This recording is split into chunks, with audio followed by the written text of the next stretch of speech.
De regreso o si quisieran que esperáramos unos minutos más a que todos se incorporen. Como guste, doctora, pues yo creo que a lo mejor la mayoría ya estamos, pero como usted guste. De acuerdo. Ok, entonces voy a seguir con esta parte del diagnóstico y pues ya me avisan cualquier cosa, me pueden detener en cualquier momento. Bueno, entonces una de las tablas que encontré en los artículos que estuve revisando, venían estos factores que pueden también, bueno, deberíamos tener en cuenta, ¿no? A la hora de evaluar nuestro diagnóstico del insomnio. Y viene esta tabla donde lo divide en cuatro principales áreas, que son la parte mental, ¿no? Que puede ser un trastorno depresivo, un trastorno bipolar, que era lo que les comentaba hace rato, ¿no? También hay que considerar enfermedades médicas generales como alteraciones cardiovasculares, diabetes, enfermedades renales, enfermedades pulmonares, enfermedades reumatológicas, dolor crónico. Ese tipo de enfermedades también pueden tener un impacto, pueden estar generando el insomnio. Y entonces, no, hay también que enfocarnos o hay que tratar estos padecimientos porque esto sería como parte de la definición que antes era el insomnio secundario, ¿no? Que el insomnio es un síntoma de, o puede ser un síntoma de estos, o ser secundario a cualquiera de estas patologías y no propiamente un insomnio primario. Entonces, hay que tratar esas enfermedades para poder tratar indirectamente el insomnio, ¿no? También hay que evaluar, por ejemplo, enfermedades neurodegenerativas. Con esto es un poco más complicado porque hay algunas enfermedades, sobre todo demencias, donde tal vez ya hay alteraciones por destrucción, por ejemplo, de algunos centros, o ya no se puede dar como todo el proceso fisiológico del sueño. Y es un poco feo, pero no hay mucho que hacer por ello, ¿no? Aunque des melatonina, aunque des medicamentos, no van a funcionar porque simplemente el cerebro ya no trabaja como tendría que trabajar. Entonces, a veces es un poco difícil porque no tenemos un tratamiento, ¿no? Como tal para este tipo de padecimientos. Otro tipo de cuestiones a considerar, como les decía hace rato, era la parte de la dependencia, ¿no? A sustancias, que son sustancias legales e ilegales. Entonces hay que valorar o dentro de nuestra entrevista, no olviden siempre preguntar, ¿no? ¿Alcohol? ¿Por qué? Porque el alcohol puede inducir sueño, pero es un sueño superficial, es un sueño, les digo a los pacientes que es como un sueño engañoso, te vas a dormir rápido, pero va a inhibir que llegues a fases profundas del sueño y a sueño amor, entonces no vas a descansar. La nicotina es un activador, entonces hay mucha gente que sufre de ansiedad o que sufre de padecimientos como dependencia a nicotina, que fuman antes de ir a dormir. Entonces eso va a generar que se active su cerebro y puede generar insomnio. La cafeína puede ser algo también muy personal. ¿Por qué? Porque hay gente que genéticamente es más sensible a la cafeína.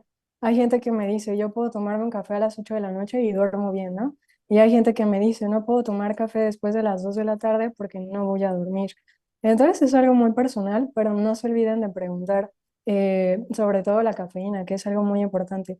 También es un indicio, por ejemplo, si les dicen que todos los días toman café en la mañana, de que no están descansando bien o que algo no está bien si tienes que tomar café para activarte en la mañana. Y también es importante que consideren que puede haber dependencia de la cafeína. No sé si les ha pasado que si alguno de ustedes toma más de 2 tazas y un día no toma el café, se sienten cansados o se sienten quizás como que no están funcionando. Y esos pueden ser síntomas de abstinencia de la cafeína y no propiamente porque no estén durmiendo bien, porque se vuelve un círculo vicioso, ¿no? Necesito el café para activarme, pero no me estoy dando cuenta que no es porque no tenga un buen sueño, sino porque estoy teniendo síntomas de dependencia de la cafeína. Mucha gente utiliza marihuana, cannabis, para dormir. El problema en México es que no hay investigaciones que estén enfocadas totalmente a esto y hay otros países, por ejemplo en Canadá, donde sí están investigando el efecto que pueda tener algún componente o algunos componentes de la marihuana sobre el sueño, incluso sobre epilepsia, ¿no?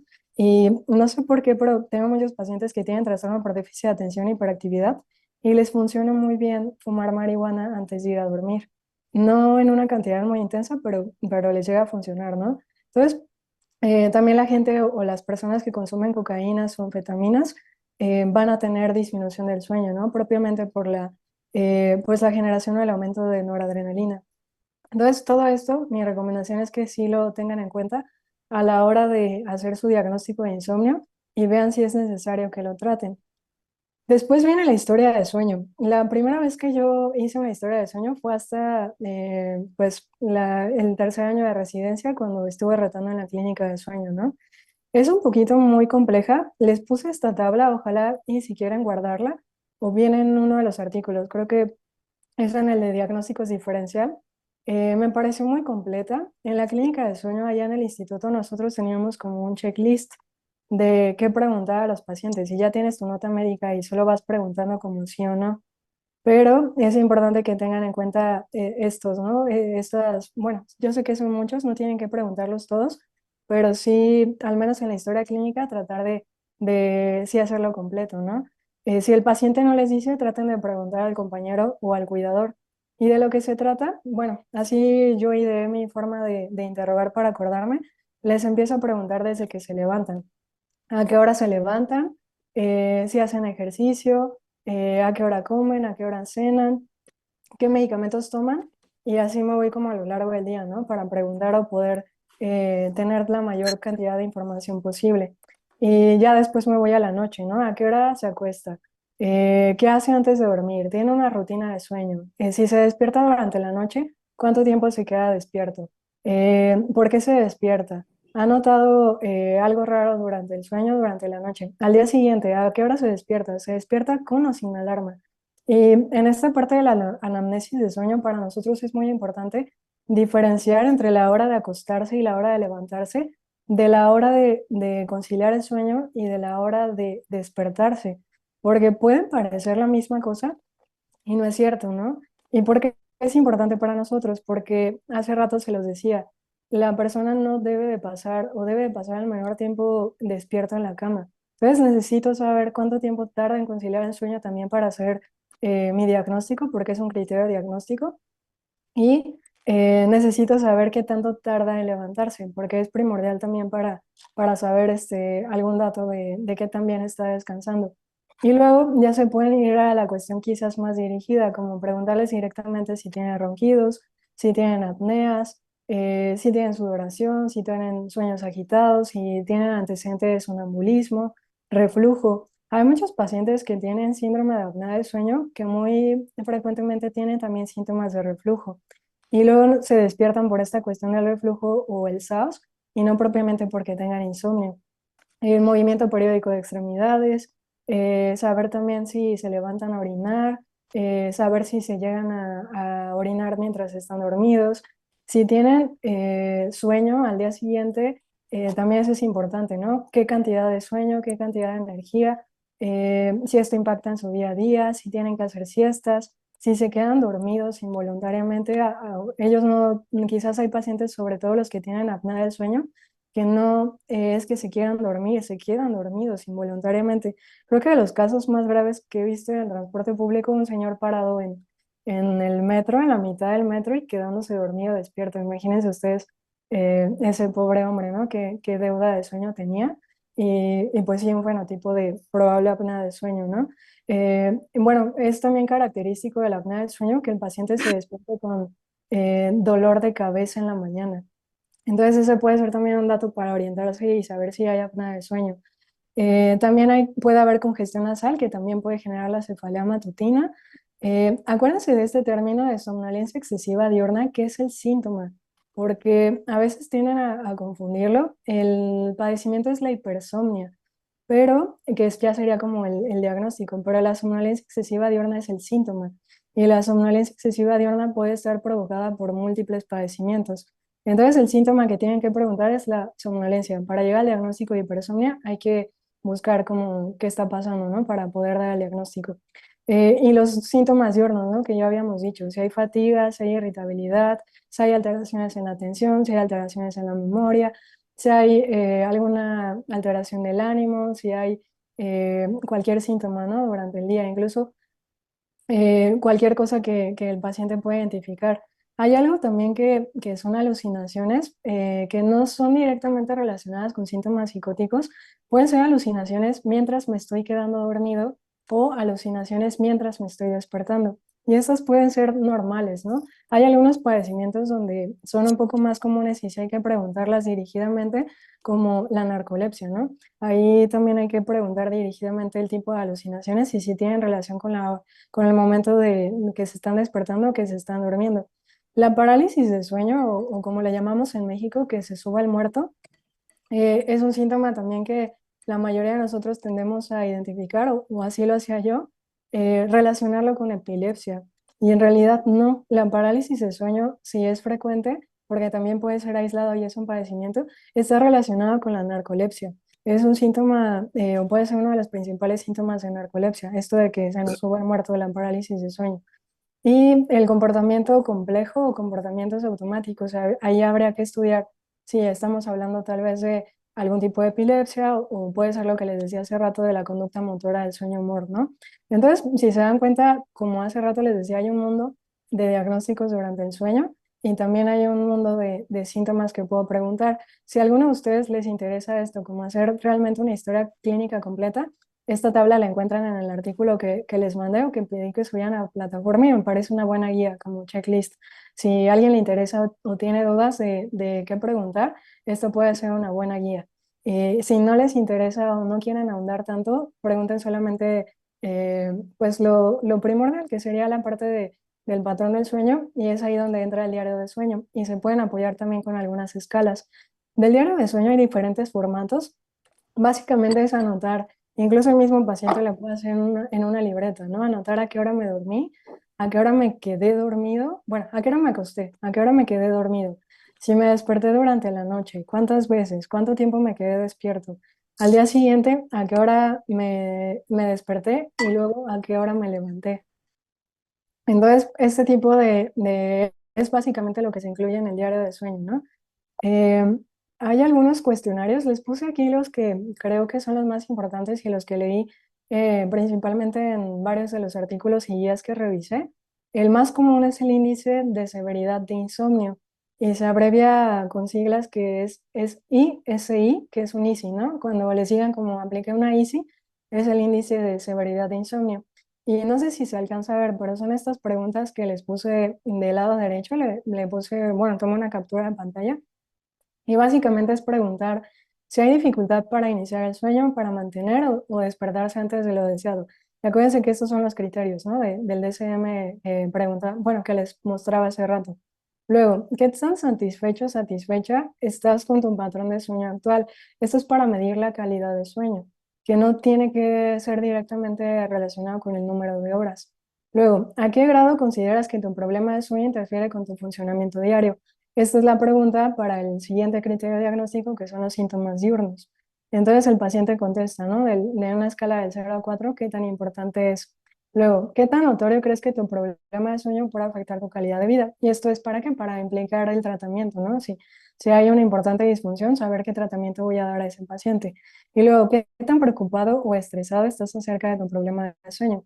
¿Por qué? Porque mucho de lo que vamos a ver en el insomnio ya lo verán después, una de las conductas maladaptativas o en la parte cognitiva que llega a ver, es el que el paciente cree que no va a volver a dormir y eso le genera mucha angustia.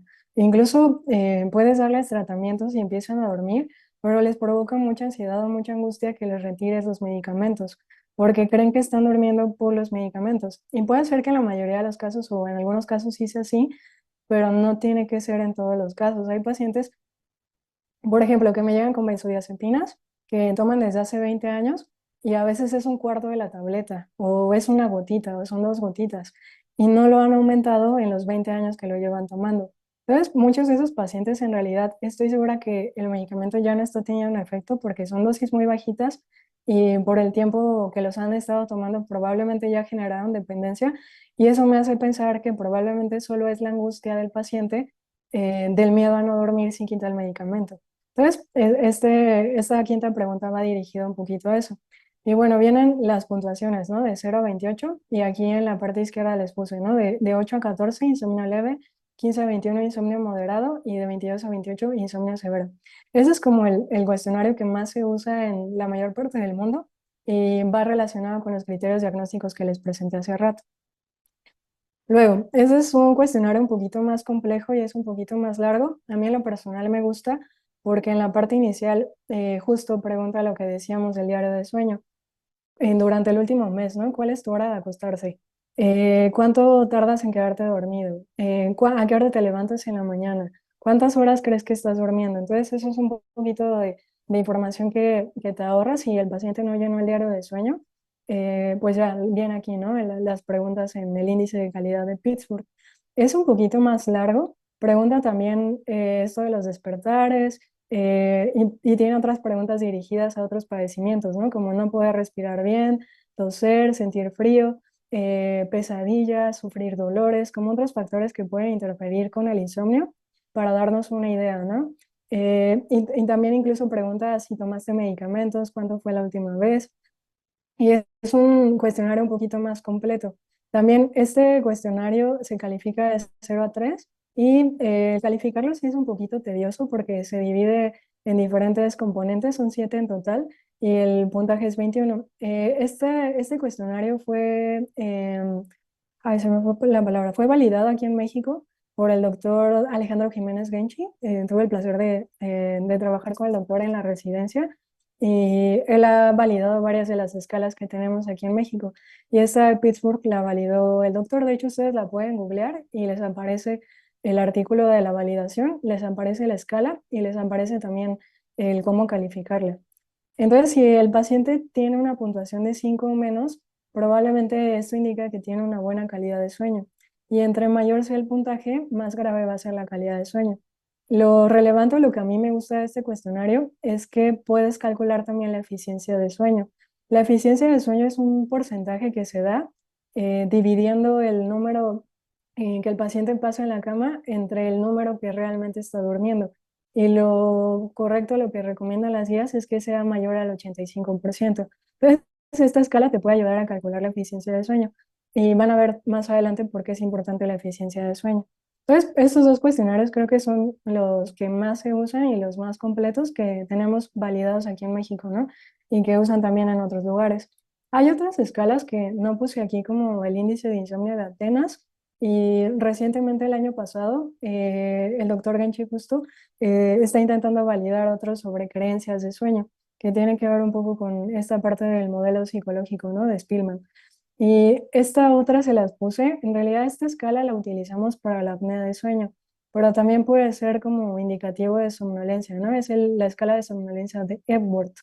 Este tiene un punto de corte de 10.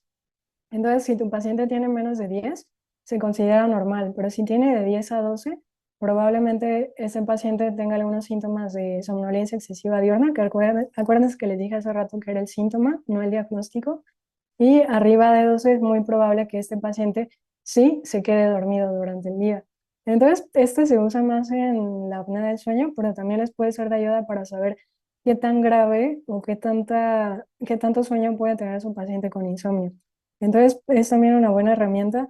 También en el instituto el doctor estaba tratando de modificar esta escala y él estaba haciendo una escala en la que se preguntara cómo estás en la mañana, cómo estás en la tarde y cómo estás en la noche. Porque no sé si les ha pasado a ustedes, pero no están igual de despiertos a las 8 de la mañana que a las 3 de la tarde que a las 7 de la noche. Entonces, probablemente más adelante la validen y será la escala modificada de Epworth. Después tenemos algunos estudios. Uno de ellos, el que más menciona en la guía, son la actigrafía. Normalmente la actigrafía la usan en estudios de investigación. Es raro que le pidas a un paciente, ¿no? Porque es costoso, porque es difícil y solamente te va a dar datos aproximados de cuánta actividad está teniendo el paciente durante el día. Este estudio se utiliza, es un reloj que se pone la persona o el paciente en la muñeca y tiene que estar con él todo el día. Entonces, lo que se hace es para saber más o menos cuánto tiempo es que el paciente está despierto y cuánto tiempo es que realmente está dormido. Y se basa en niveles de luz y en la frecuencia cardíaca. Es un poquito ahora lo que hacen nuestros relojes inteligentes cuando ustedes los tienen puestos todo el día. Entonces es básicamente como la información que arroja y nos ayuda a poder diagnosticar cuando tengo dudas si hay un trastorno del ritmo del ritmo circadiano. o cuando puedo tener algún movimiento periódico las piernas durante el sueño, porque va a registrar que hay actividad física durante el sueño. Y pues ayuda un poquito más esto y también el diario de sueño cuando ustedes les piden a los pacientes que los llenen y lo comparan con la visión subjetiva que tienen. Muchos de ellos se impresionan porque se dan cuenta que tal vez están durmiendo más de lo que creían o al revés, que tal vez están durmiendo menos de lo que creían. Entonces, estas son de las medidas objetivas que tenemos para comparar también la parte subjetiva, ¿no? que tiene cada persona.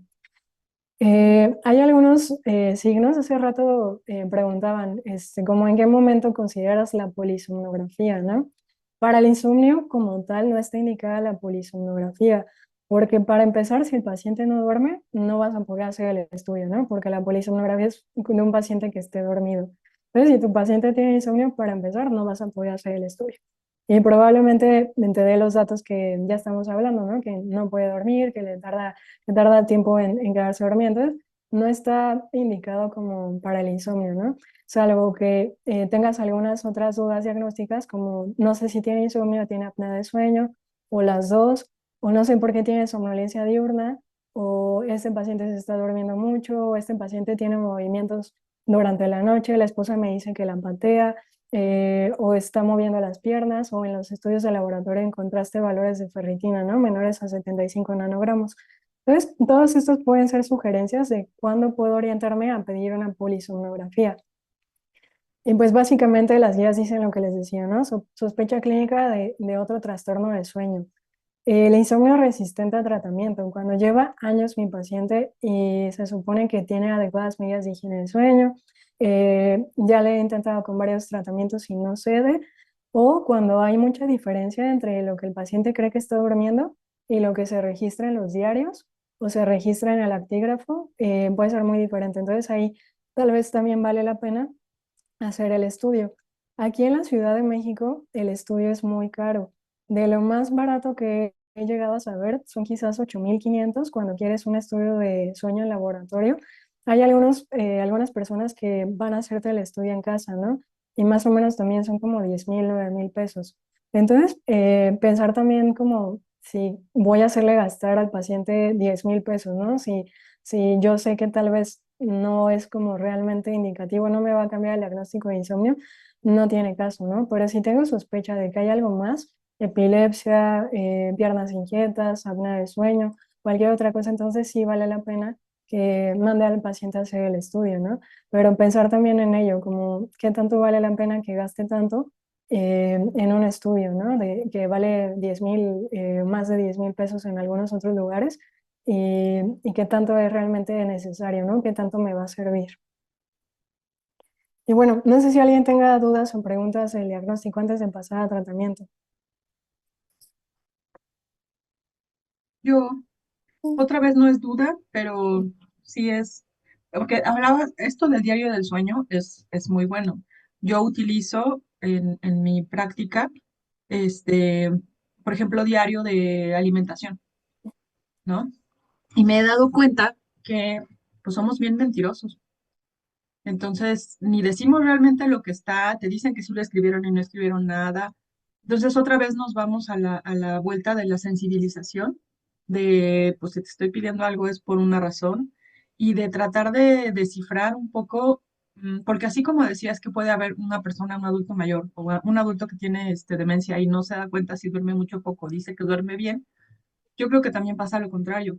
Gente que dice que no duerme bien, que está cansada, y no es cierto. O sea, Sí, sí es cierto que está cansada, pero no porque no duerma bien, ¿no? Y exacto. eso es como difícil de señalar y ser puntuales como para poder dar el tratamiento adecuado. Además, creo que otro de los grandes problemas es que las horas de sueño son moneda de cambio.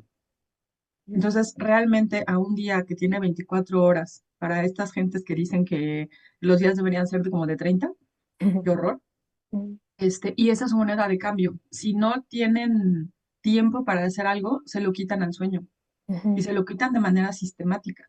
Y nuevamente, como te dicen que puedes llegar a dormir hasta, bueno, 4 horas no, pero pues 4 horas y media sí, ¿no? Entonces, cálculo para dormir 4 horas y media. Y entonces, en el punto este de tratamiento, hay que voltear otra vez a sensibilizarlos exactamente qué y por qué se están dando las cosas como se dan. Si no, no importa qué tratamiento des, pues no va a funcionar para nada. Exacto. Sí, creo que todos estos comentarios, gracias por el comentario, son muy importantes porque sí es cierto todo lo que dices, ¿no? No les dije algo importante, el diario de sueño se tiene que dar de preferencia 2 semanas antes de que el paciente inicie tratamiento.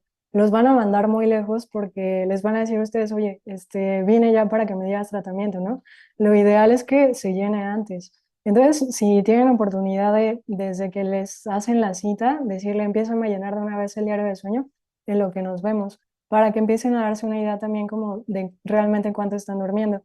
Y mucho de lo que dice Helmi también es cierto, ¿no? Me ha pasado a mí cuando el paciente ve esto de, y son distorsiones cognitivas, ¿no? De no estoy durmiendo adecuadamente, creo que me falta sueño, y empiezan a registrar el sueño y ven que si están durmiendo 7 u 8 horas, es ahí donde empiezan a cuestionar como qué tanto soy yo y mi ansiedad que tal vez se está exigiendo más y si estoy teniendo algo bueno, ¿no? Entonces, justo para eso son estas herramientas, como la medición objetiva, también para lidiar con las distorsiones cognitivas. Entonces sí, son muy, muy valiosos estos instrumentos y yo les recomiendo que los utilicen, ¿no? Les voy a pasar igual después uno que está en papel, que está hecho igual del Instituto Nacional de Psiquiatría. Lo pueden llenar en barras, lo pueden llenar con números y ahorita también podemos apoyarnos en la tecnología. Hay aplicaciones que ustedes pueden pedirle a sus pacientes que descarguen en sus celulares y van a ayudarles también a medir el sueño. E incluso hay algunos que tienen grabadoras, ¿no? Como para ver si están roncando o no están roncando. Entonces también ocupar este tipo de herramientas tecnológicas que pueden, no son diagnósticas, pero pueden orientarnos o saber más o menos ser de ayuda, ¿no? Para saber más o menos cómo está durmiendo el paciente. Y también tengan cuidado con este mismo tipo de herramientas porque luego el paciente llega diciendo, es que mi reloj dice que sí estoy durmiendo, pero no sé por qué me siento cansada. Entonces también es importante como indicarle al paciente, ¿no? Que lo que decíamos hace rato, que el número de horas no equivale a calidad de sueño y que estas son mediciones aproximadas, ¿no? No hay manera más confiable de saber realmente cómo está durmiendo alguien si no es con la polisomnografía, ¿no? Entonces también eso es importante explicar a los pacientes, pero sí, todo esto es muy importante. Muy bien, ¿Aviles? Sí, aquí tengo una duda, vamos, para evaluar el insomnio, las escalas, hay personas que utilizan medicamento ya, o sea, están utilizando medicamento para dormir, Ujú. pero a veces se acercan porque quieren saber, el por qué tienen dificultad o qué se les puede hacer al respecto para que mejore su sueño, porque pues a veces los medicamentos también producen efectos retardados y están mal durante el día, en la mañana, somnolientos. Sí. En el diario del sueño, ¿cómo se podría evaluar si está tomando medicamentos ya para dormir? ¿Se tendría que retirar o disminuir dosis o cómo se podría aplicar Mm, ajá. Pues en- ahí lo importante es que el paciente, si quieres hacer tu medición lo más confiable, pues sí tendría que dejarla de tomar, ¿no? Pero no, si es un paciente muy ansioso, probablemente no lo quiera y tal vez no sea como tan necesario, ¿no?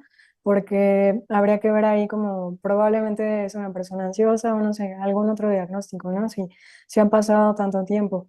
En la escala de Pittsburgh que les enseñé hace rato, viene un inciso donde dice, ¿cuántos días a la semana tomas medicamento? ¿Qué medicamento tomas? ¿A qué dosis? Y en el diario de sueño hay algunos diarios de sueño que incluyen también esto, que pongas qué medicamento estás tomando y a qué hora te lo tomaste. Hay medicamentos, como dicen, que tienen efecto retardado y para mí es muy valioso saber, por ejemplo, a qué hora toman quetiapina, a qué hora toman pregabalina, porque estos medicamentos a veces dura el efecto más de 12 horas. Entonces, para mí es importante porque eso puede hacer la diferencia. Decirle al paciente, tómatelo más temprano, ¿no? A las 8 o 7 de la noche, porque además son medicamentos que no hacen efecto inmediatamente, tardan hasta hora y media o 2 horas en hacer efecto y no tiene por qué tomárselo a las 10 11 de la noche para que al otro día le cueste trabajo levantarse. Entonces sí Sí, es importante registrarlo en el diario de sueño y de verdad esta parte de los cambios de horario de la toma de medicamentos también puede hacer la diferencia. Medicamentos como que no son propiamente para el insomnio, que toman para otra cosa, que tal vez los pueden tomar en la mañana y no en la noche, como decíamos hace rato, ¿no? Los antidepresivos o medicamentos para la presión que les van a hacer orinar, pásaselos a la mañana y ya no tendría como por qué estarse despertando, ya no habría como tanto problema. También, obviamente, si no es de mi área, pues sugerir y preguntarle al especialista, ¿no? Si ve al médico internista, al geriatra, pero preguntarle si es posible mover el horario del medicamento, porque a veces eso puede hacer la diferencia. Y sí, toda esta parte del registro de diario de sueño, cuestionarios, nos pueden ayudar y sí es muy importante registrar la hora de la toma de medicamentos. Ok, gracias. Ok. ¿Alguna otra duda o pregunta? Ok. Entonces voy a pasar ya a la parte esencial o creo que más importante, que es la parte del tratamiento. La primera línea de tratamiento es la terapia cognitivo-conductual para el insomnio. No es un tratamiento conjunto, ninguna guía dice que primero es el tratamiento conjunto entre terapia cognitivo-conductual y fármacos. No, son muy claros. La terapia cognitivo-conductual sola es la primera línea de tratamiento para el insomnio. Entonces, ¿por qué? Porque hablábamos hace rato de la teoría psicológica de por qué se produce el insomnio. Y muchas de esas veces son por los conductas maladaptativas o factores perpetuadores que nosotros generamos cuando dejamos de dormir bien. Entonces, definitivamente la terapia es la línea esencial y es el punto cardinal de nuestro tratamiento. Entonces, les puse aquí los componentes que son más importantes de la terapia, que es la parte de psicoeducación, que hace rato Helmi nos comentaba, ¿no? Y la importancia de explicarle al paciente. A mí me gusta cuando doy la terapia explicarles un poquito, no los vamos a bombardear con información que no sea necesaria, pero sí tratar de explicarles la importancia del sueño, qué pasa en el sueño, las fases del sueño, todos los procesos biológicos que ocurren durante el sueño, para que el paciente sepa por qué es importante el sueño o por qué debe dormir, ¿no? Porque hay mucha gente, yo he escuchado incluso personas que he conocido a lo largo de mi vida, ¿no? Que han dicho, dormir es una pérdida de tiempo. Y no es cierto, ¿no? Es totalmente falso esto. El dormir es igual de importante que estar despiertos. Entonces, tenemos que empezar por ahí, como por explicarle al paciente y que entienda por qué es importante dormir. Después vienen las medidas que ya son parte como tal de la terapia, que son la higiene de sueño. La higiene de sueño como tal no tiene ya tanta evidencia acerca de qué tanto puede ser su impacto solo o sola en el tratamiento del insomnio. Tiene que ir acompañado de los demás porque por sí sola no funciona. Y ahora ya estamos en un punto donde la higiene de sueño tiene que ser algo más personalizado. Antes se decía, no hagas ejercicio en la noche, no tomes café en la noche, o báñate en la noche. Pero esta parte de las medidas de higiene de sueño tiene que ser algo muy personal, porque cada persona es diferente, tiene hábitos diferentes, tiene necesidades diferentes. Entonces, esta parte de higiene de sueño tiene que ser algo muy personalizado, ya no quizás las reglas rígidas, ¿no? Que nos decían antes. Ejercicios de relajación son sumamente importantes por esta cuestión del alertamiento que yo les decía. Mucha gente cuando tiene insomnio de manera crónica le provoca mucha ansiedad que llegue la noche. Y esta parte de la ansiedad, de tener miedo de que llegue la noche y este miedo de no poder dormir, va a ocasionar que se eleve ansiedad en el cuerpo, que aumente noradrenalina y paradójicamente se va a cumplir la predicción de no poder dormir. Pero no era que estuviera inicial, sino es por la misma angustia del paciente. Entonces, los ejercicios de relajación son esenciales para poder bajar o disminuir esta parte del hiperalertamiento o poder regular el miedo que pueden llegar a sentir los pacientes. Después viene la restricción del tiempo en cama. Esta regla creo que es la más importante de la terapia cognitivo-conductual y esta sí, por sí sola, tiene evidencia de que puede funcionarles sin que den las otras partes de la terapia cognitivo-conductual, ¿no? La restricción del tiempo en cama. Después viene la terapia de control de estímulos y al final viene la terapia cognitiva. La terapia cognitiva también es muy importante porque, como hace rato decíamos, muchos de nuestros pacientes van a tener distorsiones cognitivas, como esto de no dormí bien, ayer tuve una pésima noche, pero me siento muy bien de energía y dormí 8 horas, ¿no? Entonces, estas distorsiones cognitivas hay que trabajarlas también desde el punto de vista de la terapia cognitiva. Entonces, todos estos son los pilares y son esenciales para tener un tratamiento con terapia cognitivo-conductual para el insomnio. Y bueno, la educación del sueño, como les decía hace rato, hay que dar información básica sobre las funciones del sueño. También es muy importante en esta parte educativa lo que comentábamos hace rato, ¿no? Como de los cambios con la edad, la parte de la regulación del ritmo circadiano, por qué es importante dormir en la noche, por qué es importante no hacer siestas y estar despiertos durante el día, por qué es importante hacer ejercicio. Todas estas cosas es información que les podemos brindar a los pacientes y van a hacer como una gran diferencia, ¿no? Porque además, no sé cuántos de ustedes ya sabían y cuántos de ustedes les preguntan a sus pacientes si ya sabían que hay fases de sueño y si ya sabían que cada una de esas fases tiene como sus propias características o si ya sabían que sueñan en el REM, o si ya sabían. Entonces, todo esto es información que puede ser muy valiosa para los pacientes y puede hacer la diferencia entre escucharlos o no, porque ya no va a ser solamente mi médico dice que tengo que dormir a la misma hora y tengo que levantarme a la misma hora. No, me dijeron que tengo que levantarme y dormirme a la misma hora porque hay algo que se llama ritmo circadiano y va de la mano con la luz y oscuridad. Entonces, si yo no tengo estos horarios constantes de sueño, mi cuerpo y mi cerebro no van a poder dormir adecuadamente porque estoy tratando de ir en contra de mi naturaleza. Entonces, toda esta información que les puedan brindar a sus pacientes es muy importante y muy relevante. Higiene de sueño. Les decía hace rato que esto quizás ahorita ya es algo que poco a poco se ha ido como haciendo de lado y fueron presentadas por primera vez en 1991. Y son recomendaciones generales sobre los dormitorios, por ejemplo, luz, temperatura, ruido, la comodidad de la cama, las almohadas y hábitos, ¿no? Como no tomar café, no tomar alcohol, tener una rutina de sueño, dejar de mirar el reloj, no tener televisión en el cuarto. Todas estas son reglas que tenemos que personalizar. Y les decía hace rato que como tal no es como lo único ni lo que va a hacer totalmente la diferencia para que nuestro paciente mejore el insomnio, ¿no? Y tener cuidado porque algunas personas les llegan a decir a los pacientes que si no hacen esto, no van a poder dormir bien. Y si el paciente no lo hace, se puede llegar a ansiar, como de, ay, no, no he podido dormir a la misma hora porque hoy tuve más trabajo y tuve que llegar más tarde y entonces no voy a poder dormir. Entonces, también tener cuidado como con qué les decimos a los pacientes y cuando hacemos este énfasis en reglas, que ser claros como que son las recomendaciones, pero no son reglas rígidas que tengan que cumplirse al pie de la letra porque cada uno de nosotros deberíamos de tener o tenemos hábitos personales, ¿no? Entonces, compartan esta información, pero no como reglas que no se puedan romper porque si no van a generar también angustia en sus pacientes si no las pueden cumplir. Recientemente, en 2022, Spier, que es uno de los científicos que más se dedica a estudiar esta parte del sueño, propuso que en lugar de esta parte de todas las medidas de higiene del sueño, habláramos de 5 principios de una buena salud del sueño.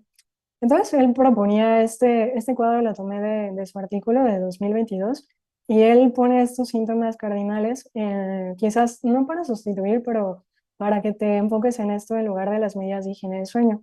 Y son estas 5 palabras: valorar tu sueño, priorizar, personalizar, confiar y proteger tu sueño. Entonces, valorar va un poco de la mano con lo que nos decía también hace rato nuestra compañera, que tiene que ver con explicarle al paciente por qué es importante dormir, para que pueda yo darle valor, ¿no? Si yo no sé qué estoy perdiendo cuando no estoy durmiendo bien, no voy a darle valor a mi sueño. Entonces es fundamental explicarle al paciente para que pueda empezar a darle valor. También lo que mencionábamos hace rato, priorizarlo. No piensen que el sueño es un desperdicio, no piensen que el sueño es tiempo perdido. El sueño es muy importante, demasiado importante. Entonces, tengo que priorizarlo, igual que priorizo comer, igual que priorizo hacer ejercicio, igual que priorizo quizás algunas otras cosas, tengo que priorizar el sueño. Sé que es algo un poco complejo porque también tiene un componente social. Nos enseñan a trabajar, a generar dinero. Apenas me preguntaban al paciente como, bueno, yo le preguntaba al paciente, ¿qué es un buen trabajo, no? Porque ella me decía, es que un buen trabajo es donde tienes prestaciones, te dan un buen sueldo y te tratan bien, ¿no? Y yo le decía, ¿y qué pasa si mis prioridades son, para mí un buen trabajo es donde solo trabaje las horas que tengo que trabajar, 8 horas, que me den tiempo para comer, me den tiempo para hacer ejercicio? Nadie pregunta eso, nadie te dice que un buen trabajo es el que prioriza tu salud. La mayoría de la gente cree que un buen trabajo es el que te paga bien y tiene buenas prestaciones. Pues también es un cambio de vida y un cambio de mentalidad. Tengo que empezar a darle más importancia a mi salud y empezar por cuidar mi sueño, cuidar mi alimentación y cuidar esta parte de la actividad física. Personalizarlo, lo que les decía hace rato, no pueden ser reglas rígidas iguales para todos. Hay pacientes que les funciona muy bien hacer ejercicio en la mañana porque los activa. Hay pacientes que prefieren hacer ejercicio en la noche porque los relaja y duermen mejor. Entonces, no hay reglas que sean totalmente rígidas para todos. Comer, ¿no? Hay pacientes que van a la cama solamente comiendo, no sé, tomando una taza de té porque toda la vida así y no tienen ningún problema. Hay pacientes que no pueden ir a dormir si no cenan. Entonces, también depende mucho de cada rutina y de cada persona. Confiar.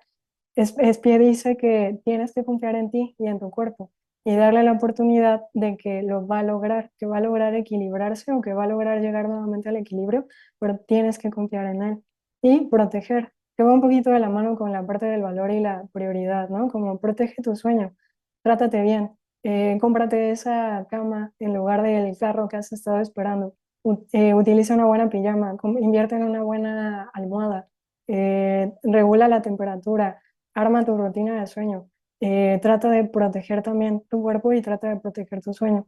Entonces, me pareció un poquito más dinámico esta parte de los 5 principios de una buena salud de sueño y les digo que es un poco reciente, entonces ojalá y también les sirva.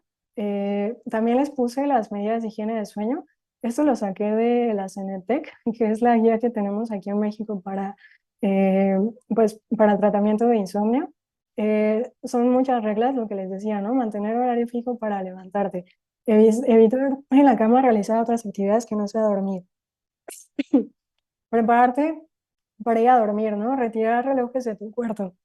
Permanecer en la cama el tiempo suficiente. Evita siestas. Evita consumir líquidos. Evita alcohol, tabaco. Realiza ejercicio físico. Temperatura agradable. Hambre y comidas copiosas pueden alterar el sueño. Tener en cuenta los efectos adversos de ciertos medicamentos. Entonces, si se dan cuenta, son como reglas muy generales, pero lo ideal es que estas reglas se personalicen, que sí las ocupen como guía, pero que no sea la receta de cocina que les van a dar a sus pacientes, que no se pueda romper. Tómense el tiempo de personalizarlos, porque también su paciente se los va a agradecer. Si ustedes se toman el tiempo de decir, mira, estas son las medidas de higiene de sueño, pero vamos a personalizarlas de acuerdo a tus actividades, de acuerdo a lo que tú quieras, su paciente se los va a agradecer muchísimo, porque no va a ir en contra de este modelo de yo le voy a decir qué hacer, es un trabajo en equipo, es un trabajo conjunto. Ustedes tienen la información y el conocimiento y el paciente tiene la disposición. Entonces, mi recomendación es tómense minutos para elaborar medidas de higiene del sueño e incluso rutinas de sueño personalizadas para sus pacientes. Luego, ejercicios de relajación. Hay muchos tipos de ejercicios de relajación y respiración. Ustedes pueden encontrar incluso aplicaciones. Hay un montón de cosas ahora para la parte de la relajación. Lo ideal es que no haya como esta parte de estimulación. Es importante decirle al paciente, ¿no? Evitar ver como noticieros o cosas que generan una activación de ansiedad, ¿no? Películas.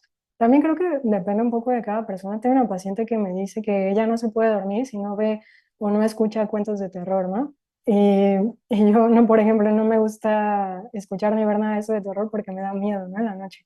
Entonces puede ser algo como muy particular o muy diferente, pero que eviten esta parte de activación, ¿no? Evitar actividades que los lleguen a activar.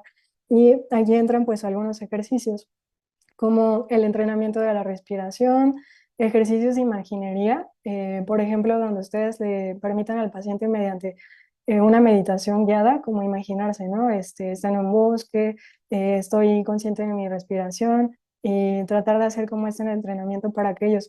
Ahora hay también meditaciones guiadas en podcast, hay meditaciones guiadas en YouTube. Entonces, ya creo que con esta parte de la tecnología, el paciente puede fácilmente como acceder a este tipo de relajación, ¿no? Hay también pacientes, por ejemplo, que ponen ruido rosa o ponen también otro tipo de, de ejercicios como en audífonos para poder relajarse. Hay pacientes, porque eso es una medida de higiene de sueño, que les dice que no vean la tele, ¿no? Es como una de las reglas de no ver la tele ni nada que emita una luz blanca antes de irme a dormir. Pues tengo muchos pacientes que me dicen, si no enciendo la tele, no me puedo dormir. Y tiene que ver un poco con la parte de la ansiedad y las preocupaciones. ¿Por qué? Porque si están escuchando, viendo la tele, se están distrayendo y esto baja la ansiedad. Entonces, lo que yo les propongo es que en lugar de ver la tele, pongan un podcast o se pongan audífonos o pongan música, porque lo único que ellos quieren es estar distraídos mientras concilian el sueño. pero no es necesario ni primordial que sea la tele. Si de plano no se puede, ya que dejen la tele, ¿no? Es mejor eso a que no duerman. Por eso les decía que también ser muy cuidadosos con las medidas de higiene de sueño, porque la medida dice, no veas la tele, pero si es la única manera en la que tu paciente duerme, también buscar como un equilibrio y si de plano no se puede ni modo, va a quedarse con la tele, ¿no? Entonces, tener también como cuidado en eso. Y bueno, hay diferentes entrenamientos. Está también ahorita muy en boga la atención plena, esos ejercicios de los cinco sentidos, en relajación muscular progresiva de Jacobson. Hay como muchos entrenamientos que igual pueden encontrar en internet y buscar fichas y van a encontrar un sinfín de rutinas.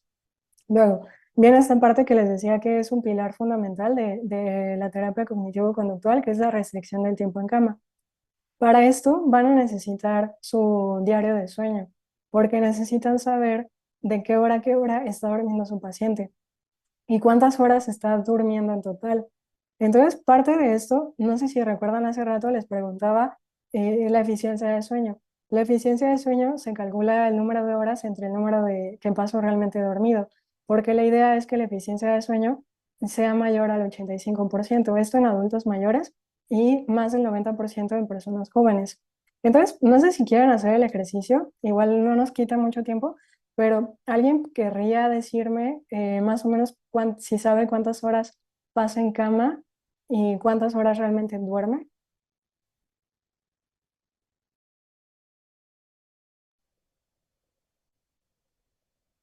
Alguien que quisiera o quizás de alguien más, no de ustedes. Yo tengo la aplicación Ujú, del teléfono. No uso un reloj todas las noches porque no todas las noches me acuerdo de cargarlo. Y a veces paso mucho tiempo en cama. Puedo decir, por ejemplo, qué vergüenza anoche. ujú.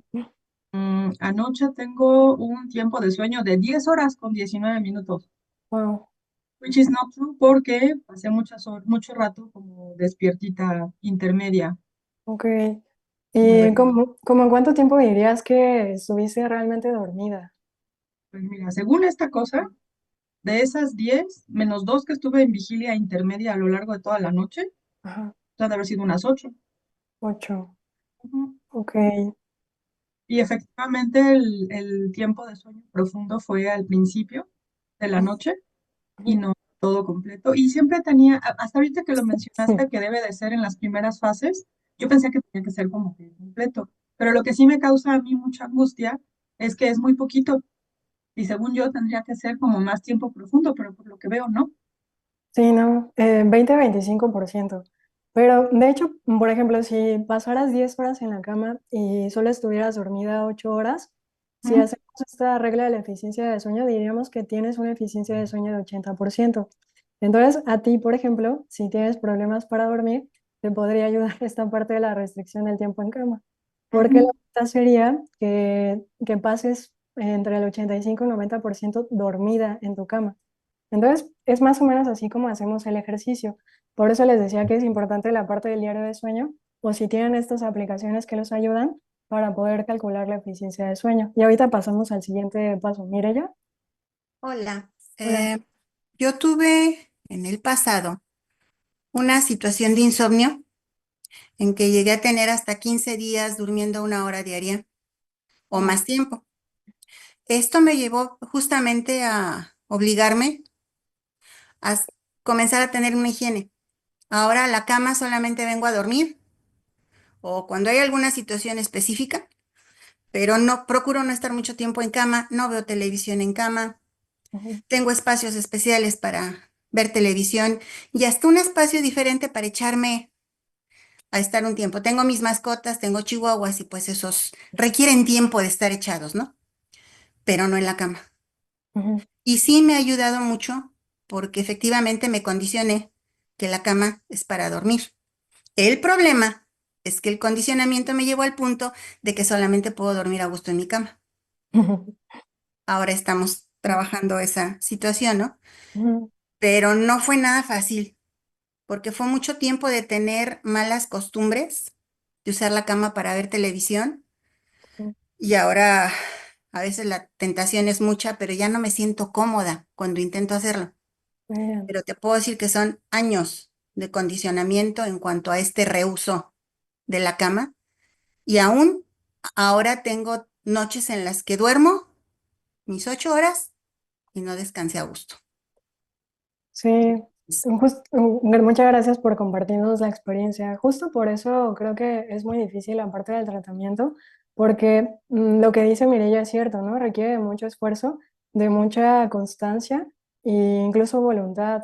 Y la mayoría de la gente no estamos dispuestos a hacerlo. Entonces llegan muy frecuentemente al consultorio, dame algo para dormir ya, ¿no? Y es ahí donde caemos en esta parte de los medicamentos. Pero en realidad, justo como Mireya también ya no lo contó y muchas gracias por compartirlo, basta con cambiar hábitos, basta con reajustar esta parte de las conductas maladaptativas y eso va a tener un mejor efecto y a largo plazo, a diferencia quizás del hipnótico. Entonces, sí, lleva tiempo y requiere mucho esfuerzo y constancia, pero justo es quizás lo que nos va a dar, nos va a rendir frutos a largo plazo. Entonces, lo que dice Mireya es muy cierto. Parte de que pase yo 85-90% dormido o dormida en la cama es porque no puedo hacer nada más en la cama. Y tengo que irme a la cama cuando ya me esté cayendo de sueño, cuando ya estoy cabeceando y ya sé que voy a quedarme dormida. Y si estoy más de 15-30 minutos, me tengo que salir de la cama. Entonces, lo que se hace con esta parte del diario de sueño, que ahorita también nos estaba ayudando Helmi como a saber cuánto tiempo estaba realmente en la cama y cuánto tiempo estaba durmiendo, es que lo siguiente es que yo le diría a Helmi, por ejemplo, que solo puede pasar 8 horas en la cama. De ninguna manera pueden ser 10. Y habría que ver, porque por eso es también el diario de sueño por varios días, si sí son 8 horas realmente las que duerme casi todos los días, porque si son 6 o son 7, es el tiempo que tienen que empezar a decirle a su paciente que tiene que estar en la cama. Esta técnica creo que es de las que más sufren los pacientes porque habrá momentos en los que digan, es que ya me estoy cayendo de sueño porque hoy sí quiero dormir mis 8 horas, pero la regla o la indicación es, no, tienes que dormir o solo tienes que estar en la cama 6 a 7 horas de sueño.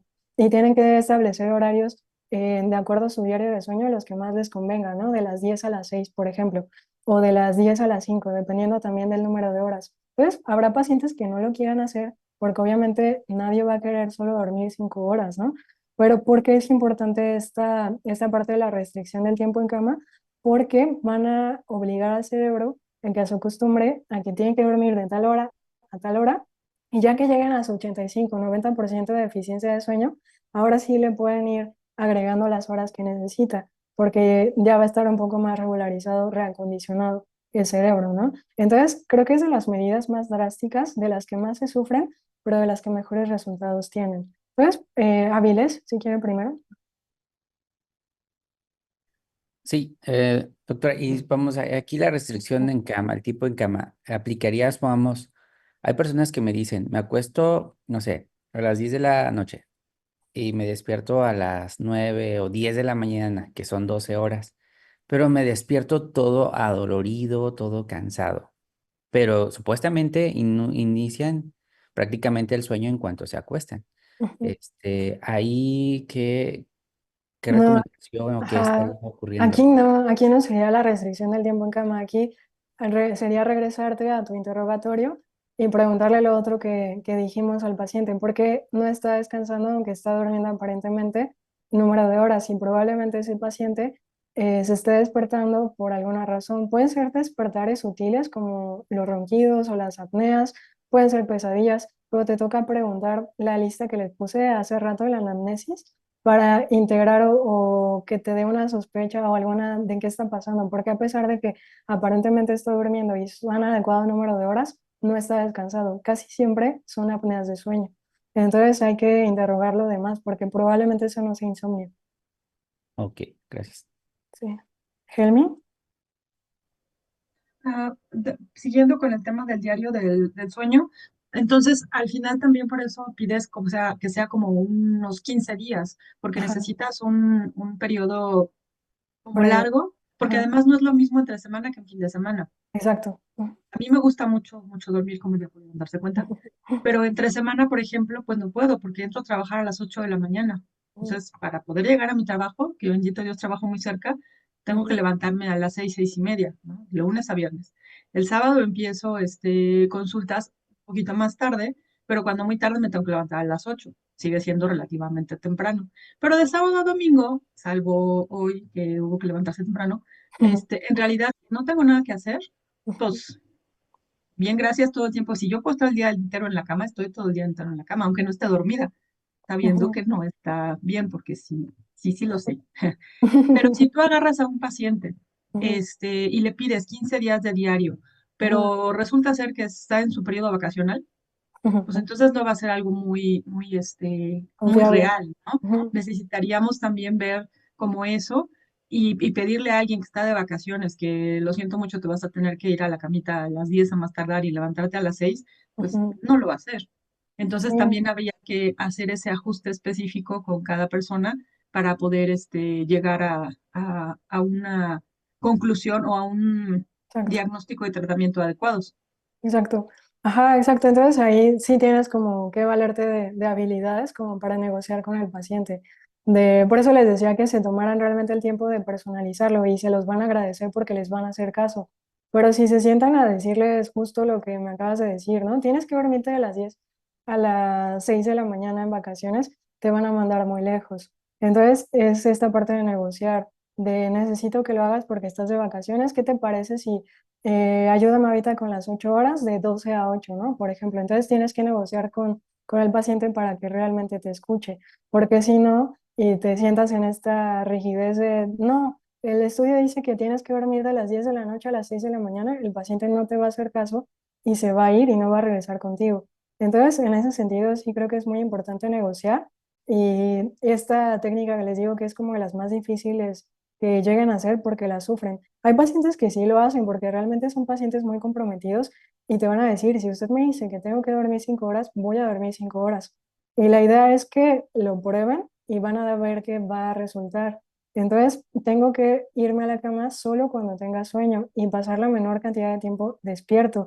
Hace rato Ángel también nos contaba o nos compartía su caso y la recomendación sería esa, que no pases más tiempo en la cama despierto, levántate y vete para que calcules más o menos cuántas horas realmente estás dormido, si son 5, si son 4, si son 6, y ese es el número de horas que vas a pedirle al paciente que duerma. Si está en su diario de sueño durmiendo 4 horas, entonces tienen que encontrar un horario que más le convenga al paciente donde solo duerma 10 horas, de 12 a 4, de 1 a 5, por lo menos al inicio de tratamiento. Va a pasarlo mal porque se va a sentir cansado, por eso es la idea, que genere la presión de sueño para que esa misma presión de sueño le otra vez como que reactive la parte de equilibrio y empiece a regular el sueño. Entonces es difícil, necesita como de buena comunicación y confianza con sus pacientes para que les haga caso, pero explicarles que esta herramienta, si se logra hacer adecuadamente y realmente lo hace el paciente, le va a funcionar. E incluso hay pacientes que solo con esta única regla de la restricción del tiempo en cama mejoran el insomnio sustancialmente. Entonces, sí es importante también que le expliquen eso al paciente, que hay un porqué y que va a funcionar. Ajá. Siempre y cuando no haya otro problema. Entonces, ahí sí tener cuidado también de que ya hice mi diagnóstico bien y estoy completamente segura que solo es insomnio. Porque si es otra cosa, esto no les va a funcionar. Muy bien. La siguiente parte es la terapia de control de estímulos, que va un poquito de la mano con lo que nos estaba comentando también hace rato. Creo que era Carmen o Mireya, no me acuerdo, que se trata también de esta parte de estar en la cama o generar este estímulo de que veo la cama y me voy a dormir. ¿Por qué? Porque muchos de nosotros, si comes en la cama, si ves la tele en la cama, si ves el celular en la cama, si lees en la cama, por aparte la publicidad no ayuda a nada, ¿no? De mira este colchón que se deforma para que te puedas sentar y puedas leer. Entonces, toda la parte publicitaria no ayuda a nada porque siempre en los comentarios de venta de colchones rara vez ponen a una persona durmiendo, ¿no? Siempre la pasan haciendo otra cosa, durmiendo, viendo televisión, desayunando, todo menos dormir, ¿no? Y la idea de la terapia de control de estímulos es que la cama solo es para dormir y para quizás tener relaciones sexuales, ¿no? Nada más que eso. Y bueno, dentro de esta parte de la terapia de control de estímulos, tiene que ver un poco con que el dormir es algo satisfactorio y que cuando voy a mi cama me causa satisfacción. Pero ¿qué pasa si de repente dejo de dormir? Y es ahí donde ya hay pacientes que cuando ven la cama más bien sienten terror, ¿no? Más bien sienten miedo porque saben que van a pasar una mala noche. Entonces eso puede generar ansiedad y pues ya todo se va desestabilizando, ¿no? Entonces, hay 7 indicaciones que son básicas, que era lo que les decía hace rato, ¿no? La cama solo es para dormir y para tener relaciones sexuales, para nada más. Y tienen que ser como muy claros con los pacientes. Habrá pacientes, y creo que la mayoría de nosotros sí lo hacemos, ¿no? Hacemos otra cosa, como tal vez leer o ver el celular. Pues tienen que tratar de hacer al paciente, más bien de fomentar el hábito en el paciente. Casi siempre en el consultorio les pongo el ejemplo de que si ven una pluma, ¿en qué piensan, no? Y la mayoría me dice escribir. ¿Por qué? Porque la mayoría de nosotros solo escribimos con una pluma, no hacemos nada más con una pluma. Entonces es la misma idea de la cama, que yo vea la cama y solo pienso en dormir, pero no voy a generar ese puente o este condicionamiento si hago más de una actividad en la cama o más de 2 actividades en la cama. Entonces es así de importante como el por qué solo tengo que dormir en la cama. También esta parte, bueno, la segunda regla de la terapia de control de estímulo es que pueda dar como indicaciones o pistas a mi cerebro de que me voy a ir a dormir. Y eso lo voy a hacer mediante la rutina de sueño. En las primeras sesiones de la terapia cognitivo-conductual, yo les pido a los pacientes que me escriban como paso a paso qué hacen antes de irse a dormir. Por ejemplo, paso número 1, no sé, cené. Paso número 2, me lavo los dientes. Paso número 3, platiqué un rato con mi esposa. Paso número 4, me lavé la cara.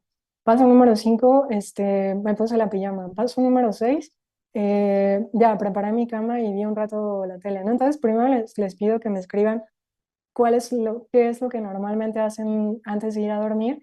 Y ya con este algoritmo, con esta secuencia de pasos, yo les voy diciendo, oye, ¿qué te parece si mejor ves la tele antes de cenar? ¿O qué te parece si para tratar como de adecuarnos a esta parte de las medidas de higiene de sueño que platicábamos hace rato? Y les explico esto, ¿no? De todas estas son señales que le indican a tu cerebro que ya se va a dormir. Entonces, si el cerebro empieza a recibir estas señales, va también a empezar a desplegar todas las hormonas y toda la parte neuroquímica para irte a dormir. Entonces, necesitas señales muy claras de que se van a ir a dormir, apagar la tele, y de preferencia tiene que ser lo mismo a la misma hora, para que tu cerebro sepa que a la misma hora tiene que hacer todo el desplegado de neuroquímicos. Hay que tratar de relajarse al menos una hora antes de ir a la cama, que era lo que les decía hace rato, de tratar de bajar esa angustia o esa ansiedad anticipándome haciendo ejercicios de relajación. Puede ser meditación, respiración, yoga, leer un libro, lo que ustedes quieran. Y evitar, si yo me doy cuenta, la regla es que no estén más de 15 o 20 minutos despiertos en la cama. Y nadie me lo ha dicho, pero pacientes me preguntan, oye, pero me acabas de decir que no puedo tener reloj, ¿cómo voy a saber que ya pasaron 15 minutos? Entonces lo que les digo es que no tienen que estar al pendiente del reloj, más bien cuando empiecen a preocuparse o a sentir que están dando vueltas o que están teniendo muchos pensamientos, ni siquiera esperes los 15 minutos o no te preguntes si ya pasaron, levántate de la cama. Y la idea es que vayas a otra habitación.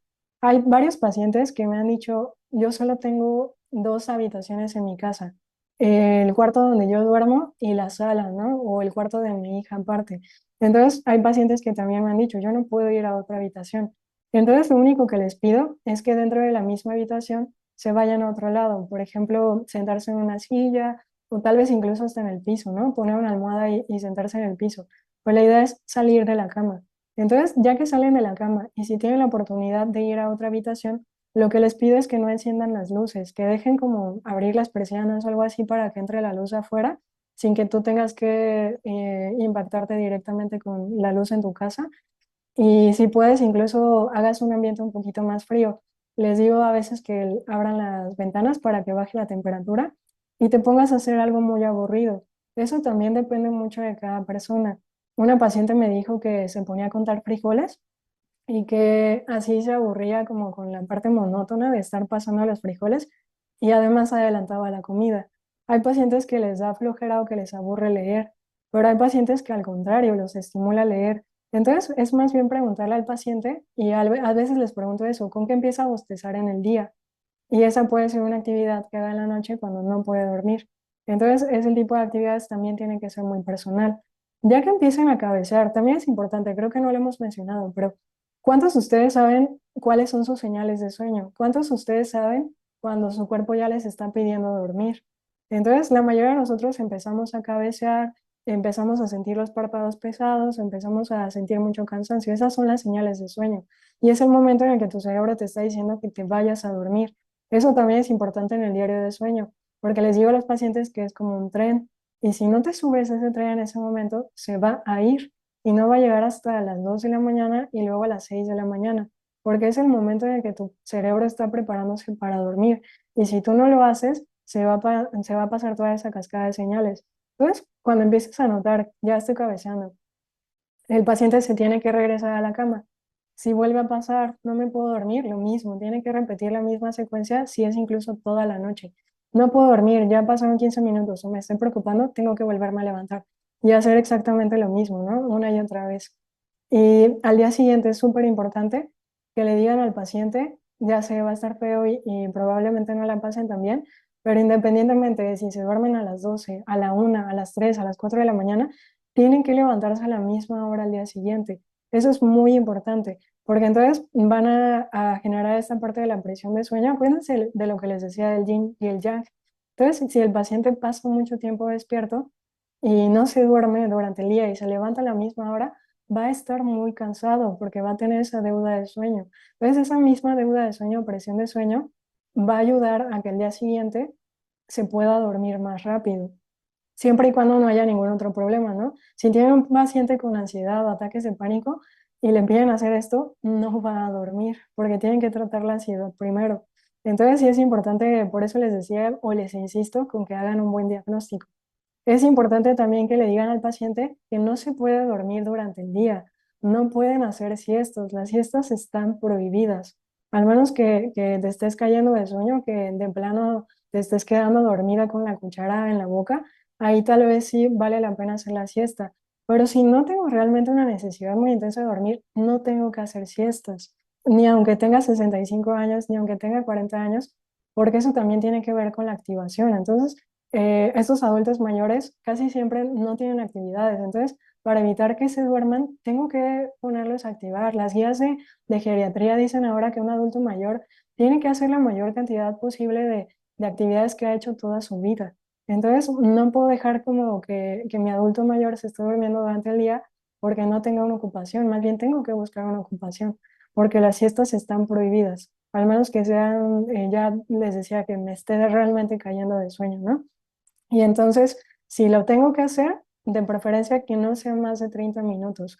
¿Por qué? Porque si duermo más de 30 minutos, ¿se acuerdan ustedes que les hablaba de los ciclos de sueño? Si los dejo dormir o dejo que esa persona haga una siesta de más de 30 minutos, va a cumplir ciclos de sueño y ese ciclo de sueño se lo va a robar a la noche, porque en la noche tengo de 4 o 6 ciclos de sueño. Y aparte, les digo a los pacientes que hay sustancias que se acumulan durante todo el tiempo que yo estoy despierto. No es lo mismo despertarme o levantarme a las 5 o 6 de la mañana y tener toda esta acumulación de sustancias en el cerebro para que me vaya a dormir a las 10 de la noche, que hacer una siesta de las 3 a las 5 de 2 horas, porque entonces me voy a despertar a las 5 y me voy a querer ir a dormir a las 10 de la noche, voy a haber pasado solo 5 horas de acumulación versus la persona que está despierta desde las 5 de la mañana, son 12 horas de acumulación. Entonces, por eso les decía que cuando me preparo para dormir, desde que me levanto. Y esa parte de las siestas es fundamental. Ajá. Helmi, Entonces, porque lo contestaste después de que levanté la mano, en los adultos mayores, yo recuerdo a mi abuelita, por ejemplo, como ya tenía 80 años, y ella toda la vida hizo sus actividades. O sea, se levantaba temprano, porque además se levantaba muy temprano. Se levantaba temprano, preparaba café, empezaba a arreglar la casa, y tampoco es que fueran muchas actividades pesadas, pero sí tenía una rutina muy, muy marcada. Pero ya conforme fue haciéndose más grande, yo pensaría que tal vez los últimos 10 años de su vida, en las tardes siempre se iba a dar una siesta.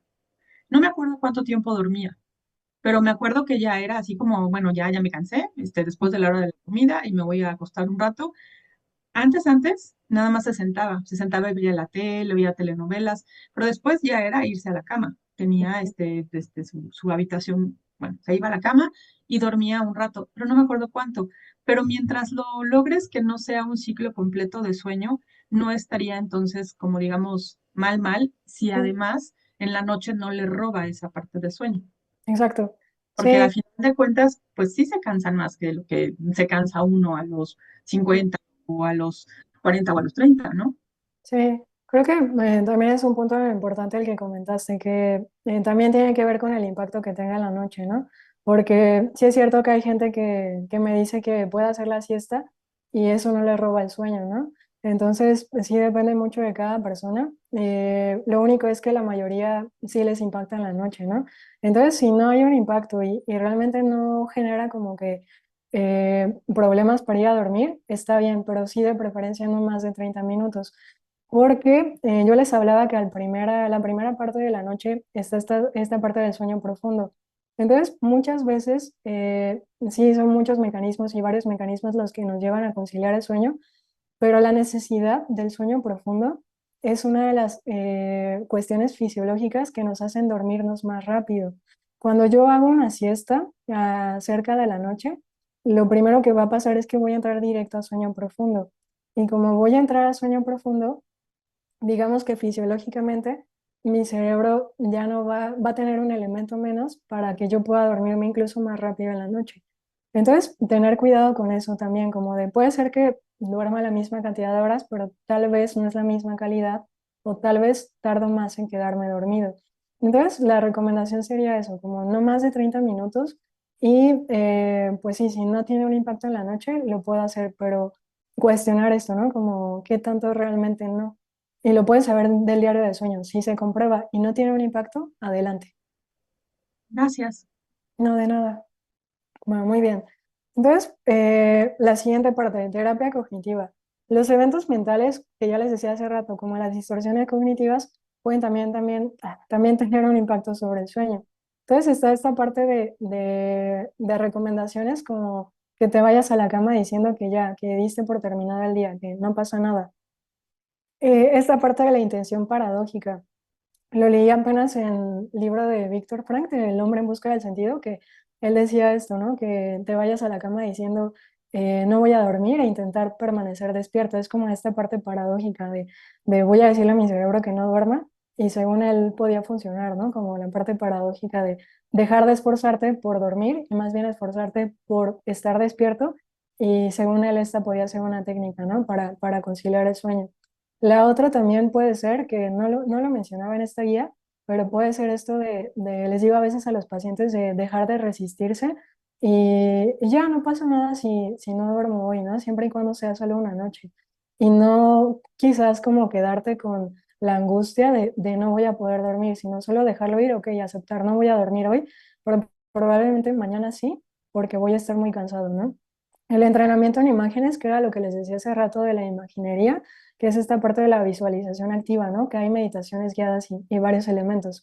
Y algo ya más complejo que hacen más bien los psicólogos o los terapeutas, la reestructuración cognitiva, ¿no? De los pensamientos, así como lo hacen de las distorsiones cognitivas para ansiedad, depresión, todo eso, es la reestructuración cognitiva específicamente para las distorsiones del insomnio. Entonces, esto a veces ayuda mucho porque les decía hace rato, muchos de los pacientes tienen ansiedad. Entonces, el ayudarles a reestructurar las creencias o esta parte de las distorsiones cognitivas del sueño también es como una ayuda para las distorsiones cognitivas de su día a día. Entonces, indirectamente esto también les va a ayudar a manejar la ansiedad. Entonces, es uno de los pilares y yo creo que es uno de los mejores elementos de la terapia cognitivo-conductual. Norma. Perdón, ¿nos podrías dar como un ejemplo de la reestructuración cognitiva? Sí, pues es quizás esta parte, no sé si hay algún psicólogo, me corrige si hay algún psicólogo especialista en terapia cognitivo-conductual, pero manejan ellos este formato de identificar, bueno, la base de la terapia cognitivo-conductual es que las situaciones no son lo que provocan las emociones, ¿no? Sino la interpretación, es decir, cómo vivo yo o cómo interpreto lo que está pasando. Entonces, puede ser la misma situación, pero lo puede estar interpretando de manera diferente, ¿no? Entonces, la idea de la reestructuración cognitiva es identificar qué interpretación o qué pensamiento es el que estoy teniendo para quizás modificarlo, que eso tenga un impacto en la emoción y que tenga un impacto en la conducta resultante, que sería el insomnio. Entonces, no sé si alguien, Mireya o Helmi, que alzaron la mano, si son psicólogas y Sí, quisieran reforzar. Ajá. yo soy psicóloga, justamente Ujú. soy TREC, racional emotivo conductual. Muchas gracias. Y pues sí, se trata justamente de eso, entender que no son las circunstancias las que nos generan, sino lo que pensamos acerca de las circunstancias, lo que nos generan las consecuencias. Y muchas veces Lo que pensamos sobre las circunstancias son sesgos, son Ujú, errores cognitivos, las distorsiones cognitivas que manejan en TCC. Y entonces el trabajo con ellos es justamente eso, llevarlos a cambiar la forma en la que están pensando acerca de la circunstancia. Pero ya terapéuticamente sería cuándo y cómo comenzaste a pensar de esta forma errónea sobre la circunstancia. ¿Quién te dijo que cada vez que vas a la cama vas a tener insomnio? ¿Cuándo nació esta creencia? ¿Cómo se formó? Entonces tienes la capacidad de cambiar la creencia, que nosotros llamamos irracional, por una creencia racional. Sí cabe la posibilidad de que no duerma, ujú, pero ¿qué probabilidad real hay de que no duerma? Si hice todo lo que tenía que hacer, la probabilidad real me dice que es muy posible que sí duerma y darse la oportunidad de demostrar que esa probabilidad es más real que la probabilidad irracional de no voy a dormir o voy a tener pesadillas. Básicamente ese sería él. No sé si eso le conteste a mi compañera. Muchísimas gracias, muchas gracias. Por eso les decía también que aquí tal vez si se encuentran algún paciente y es difícil como esta parte de las distorsiones, vale la pena como enviarlos con un terapeuta, ¿no? Que sí tenga entrenamiento para que pueda ayudar con su formación, ¿no? Esta parte que nos comenta Mireya de la parte de apoyarnos ya con la reestructuración, ¿no? Muchas gracias. Helmi, ¿quisieras agregar algo? Totalmente de acuerdo con Mireya. Yo no soy cognitivo, pero sí, absolutamente es la manera como se trabaja. Angustia mucho cuando les tratas de quitar una idea, porque primero no saben de dónde viene y pues eso lo hace que crean que pues, así debe de ser. Creo que todos creemos eso.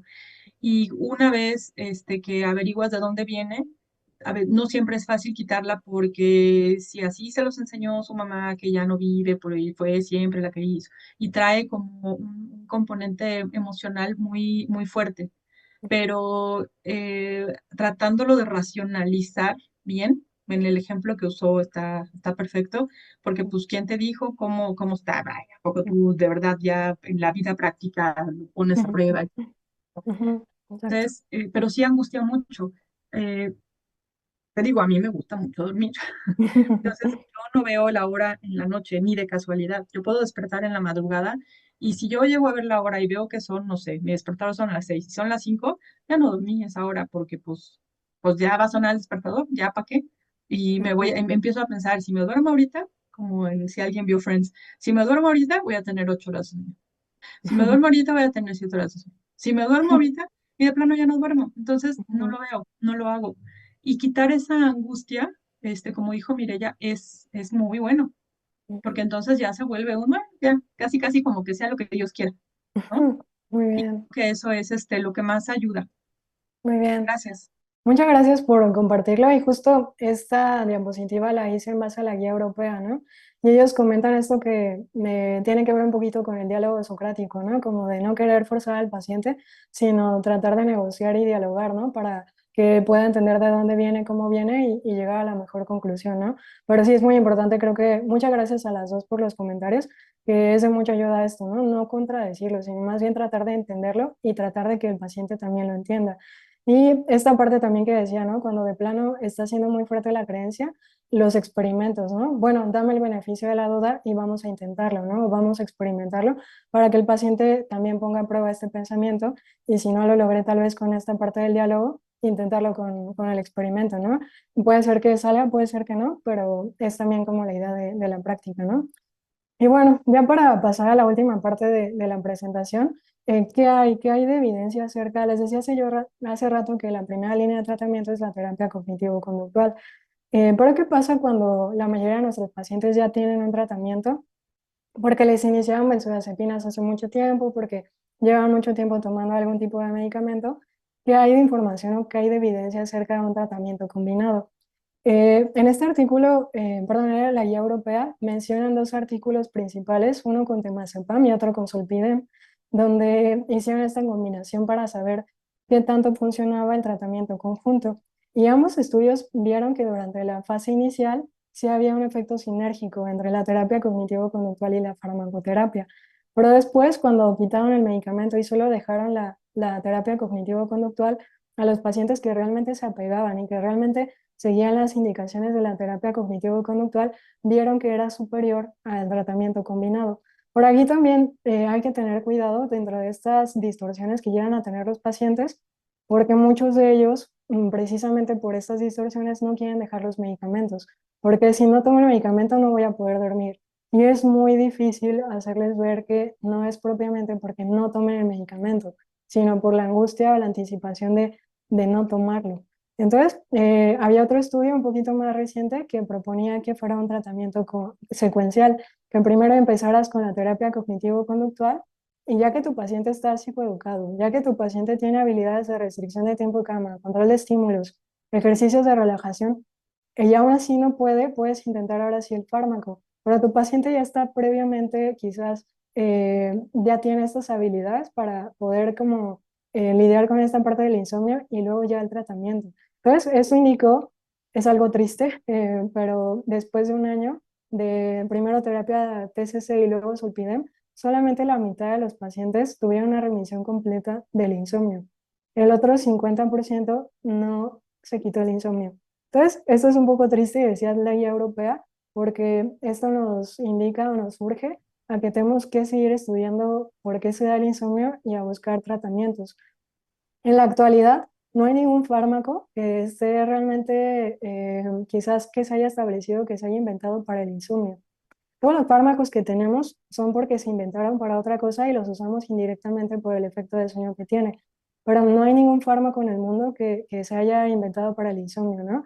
Entonces, esto es muy grave porque digamos que 5 de 10 personas que tienen insomnio, hasta este momento, con lo que tenemos, no van a mejorar el insomnio, ni con terapia cognitivo-conductual, ni combinado, ni con tratamiento.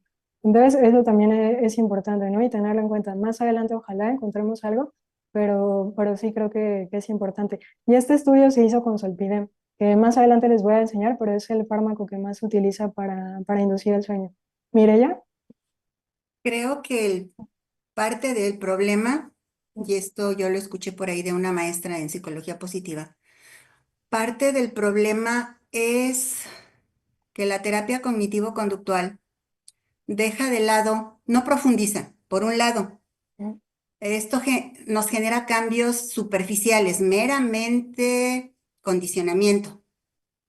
No hay, la reestructuración se hace, pero a un cierto nivel que no llega a un cambio de filosofía de vida. Y en cuanto al manejo cuando ya son adictos al medicamento, creo que tampoco es adecuada, perdón por ser tan disruptiva, pero tampoco es adecuada la cognitivo-conductual, sino una terapia propia para adicciones. Ya ahorita tenemos terapias de cuarta generación que están demostrando un resultado muy bueno en el manejo de adicciones, no solamente de alcohol y de drogas ilegales, sino también de todos esos medicamentos a los que nos anclamos de manera emocional, como es este asunto de dormir, ¿no? Sí. Y creo que estas terapias de cuarta generación tienen mucho futuro porque están buscando justamente deshacer lo que ha hecho la cultura a lo largo de todos estos años, enfermarnos. Y ahora lo que se está buscando es regresarnos a una forma de vida más simple, menos compleja, menos angustiante, porque el insomnio, salvo algunos casos, se ha generado por la angustia de vivir en sociedad y en el sistema de producción en el que vivimos. Si no produces, si no haces, no vales, y si no vales, ¿para qué estás? En resumidas cuentas, ¿no? Y esto genera mucha angustia. Yo veo que de mis pacientes, la mayor parte de los que llegan con problemas de insomnio es por estrés. Es por miedo a no lograr, a no ser, a dejar de ser significativo. Y pues cognitivo-conductual no te va a trabajar eso. Tengan cuidado ahí, por eso les decía que es muy importante que se hagan el diagnóstico, porque estamos hablando de insomnio primario e insomnio crónico. Entonces, estos pacientes que tienen trastornos de personalidad, que tienen problemas de sustancias, que tienen ansiedad generalizada, no es solamente este el tratamiento. Y sí, pues ahí no va a funcionar solo la terapia cognitivo-conductual. Entonces, estos pacientes solo tienen diagnóstico de insomnio. Entonces, eso es muy, muy importante porque sí es cierto, ¿no? No va a mejorar tal vez si tiene algún otro problema con esta terapia cognitivo-conductual para el insomnio. La otra cosa, también tengan cuidado con esta parte de la dependencia porque hay pacientes que si tienen un insomnio primario, que porque por alguna razón fisiológica, neurológica, no pueden dormir, no es que sean adictos al medicamento, es que lo necesitan porque fisiológicamente no pueden dormir sin él. Entonces sé que son una pequeña parte de la población, porque sí es cierto que la mayoría que llegan a los consultorios son pacientes que tienen otro tipo de diagnósticos, pero hablando únicamente de este grupo donde es insomnio primario, digamos, o el insomnio como tal, que no hay ninguna otra patología que pueda explicar, por eso les decía que tengan mucho cuidado cuando el insomnio es un síntoma y cuando es un trastorno, porque aquí estamos hablando del trastorno, de lo que antes era el insomnio primario, no del insomnio secundario. Entonces, por ejemplo, si hay un diagnóstico de personalidad, si hay diagnóstico de ansiedad, si hay alguna otra cosa, el síntoma entonces perdón, el insomnio es un síntoma de ese padecimiento, no es el trastorno. Entonces, TCC es para el insomnio primario o para el insomnio, digamos, que no tiene nada que ver con otra patología mental, neurológica, ni con otra causa, ¿no? Entonces es importante porque de esto sí hay evidencia científica y es la terapia que está aprobada, que sí hay realmente cambios incluso a nivel cognitivo. Entonces, les decía también que falta como parte de investigación y desarrollar, porque ahorita incluso se está identificando genes que impactan en el insomnio. Y eso no hay manera de cambiarlo, ¿no? Más que sea con algo fisiológico. Entonces sí tengan cuidado con los pacientes con esta parte de la dependencia, porque no necesariamente tiene que ser una dependencia. Puede ser que sí necesita el medicamento fisiológicamente para dormir. Pero sí, quizás tener cuidado en eso. Muchas gracias, Mireya. Norma. Ah, esto que acaba de decir me remueve la idea que iba yo a poner primero, porque Ujú, y más a nivel institucional, sí, no tenemos medicamentos para el sueño y ujú, están muy limitados como para hacer algunos estudios buscando la causa primaria, ¿no? ujú, Entonces, lo más frecuente es que se dé clonazepam, diazepam, y sí, se ha visto luego esa dependencia que se puede crear, ¿no? A ciertos medicamentos y el paciente se lo quieres quitar y no, porque viene este condicionamiento, este pensamiento de, es que no voy a dormir, es que si no me lo das, y entonces, realmente se vuelve un círculo vicioso. Entonces, aquí hay algún instituto ujú, que nos ayude a profundizar un poquito más en estudios que nos puedan ayudar. Es que el ujú. problema de los institutos en México, si tienes, pues no, que te estudien en el IMSS, pero en el IMSS, espérate, En 6 meses. Sí. no. Pues ahí, bueno, eso creo que sí se los puedo decir. Recuerden que todos los institutos reciben población de todo el país porque son institutos nacionales. Entonces hay clínica del sueño en Instituto Nacional de Psiquiatría, Instituto Nacional de Enfermedades Respiratorias, Instituto Nacional de Neurología y Neurociencias, Instituto de Ciencias Médicas Salvador Subirán, Facultad de Medicina, Facultad de Psicología de la UNAM. Todas estas tienen clínicas de sueño. Eso de que tienen IMSS o ISSSTE, sí, pero el paciente no lo pueden rechazar porque sería negarle atención médica y eso va en contra de la ley. Entonces no los pueden rechazar. Probablemente les hagan un estudio socioeconómico y les cobren, pero no pueden dejar de atenderlos porque tengan IMSS o ISSSTE, porque eso es negar la atención y puede ser algo ilegal. Entonces, sí, pueden mandarlos aunque tengan IMSS o ISSSTE. La Facultad de Medicina de la UNAM, su clínica de sueño está en el Hospital General, pero es importante que sepan que eso no es de la Secretaría de Salud, es independiente y es como un hospital privado. Entonces, si alguien quiere un estudio de sueño como una polisomnografía, pueden mandar a su paciente a la clínica de sueño de la UNAM. Si solo lo quieren para el estudio, tienen que entregarle la receta diciendo el tipo de estudio que quieren. Si quieren que vaya a consulta, entonces lo pueden mandar a consulta. Pero está esta opción también, que es una institución privada, pero esa atiende también a personas de todo el país, ¿va? Helmi. Pues solo para cerrar, porque efectivamente ya mis compañeras dijeron mucho de lo que también yo tenía en mente. Ciertamente, como dije, yo no soy cognitivo, pero entiendo muy bien el gran efecto positivo o el alcance muy bueno que tiene, y hay casos en los que es la mejor forma de actuar, porque el cognitivo lo que tiene, si bien puede ser superficial, no siempre, tiene inmediatez. Y la Ujú. inmediatez es precisamente lo que decíamos hace rato.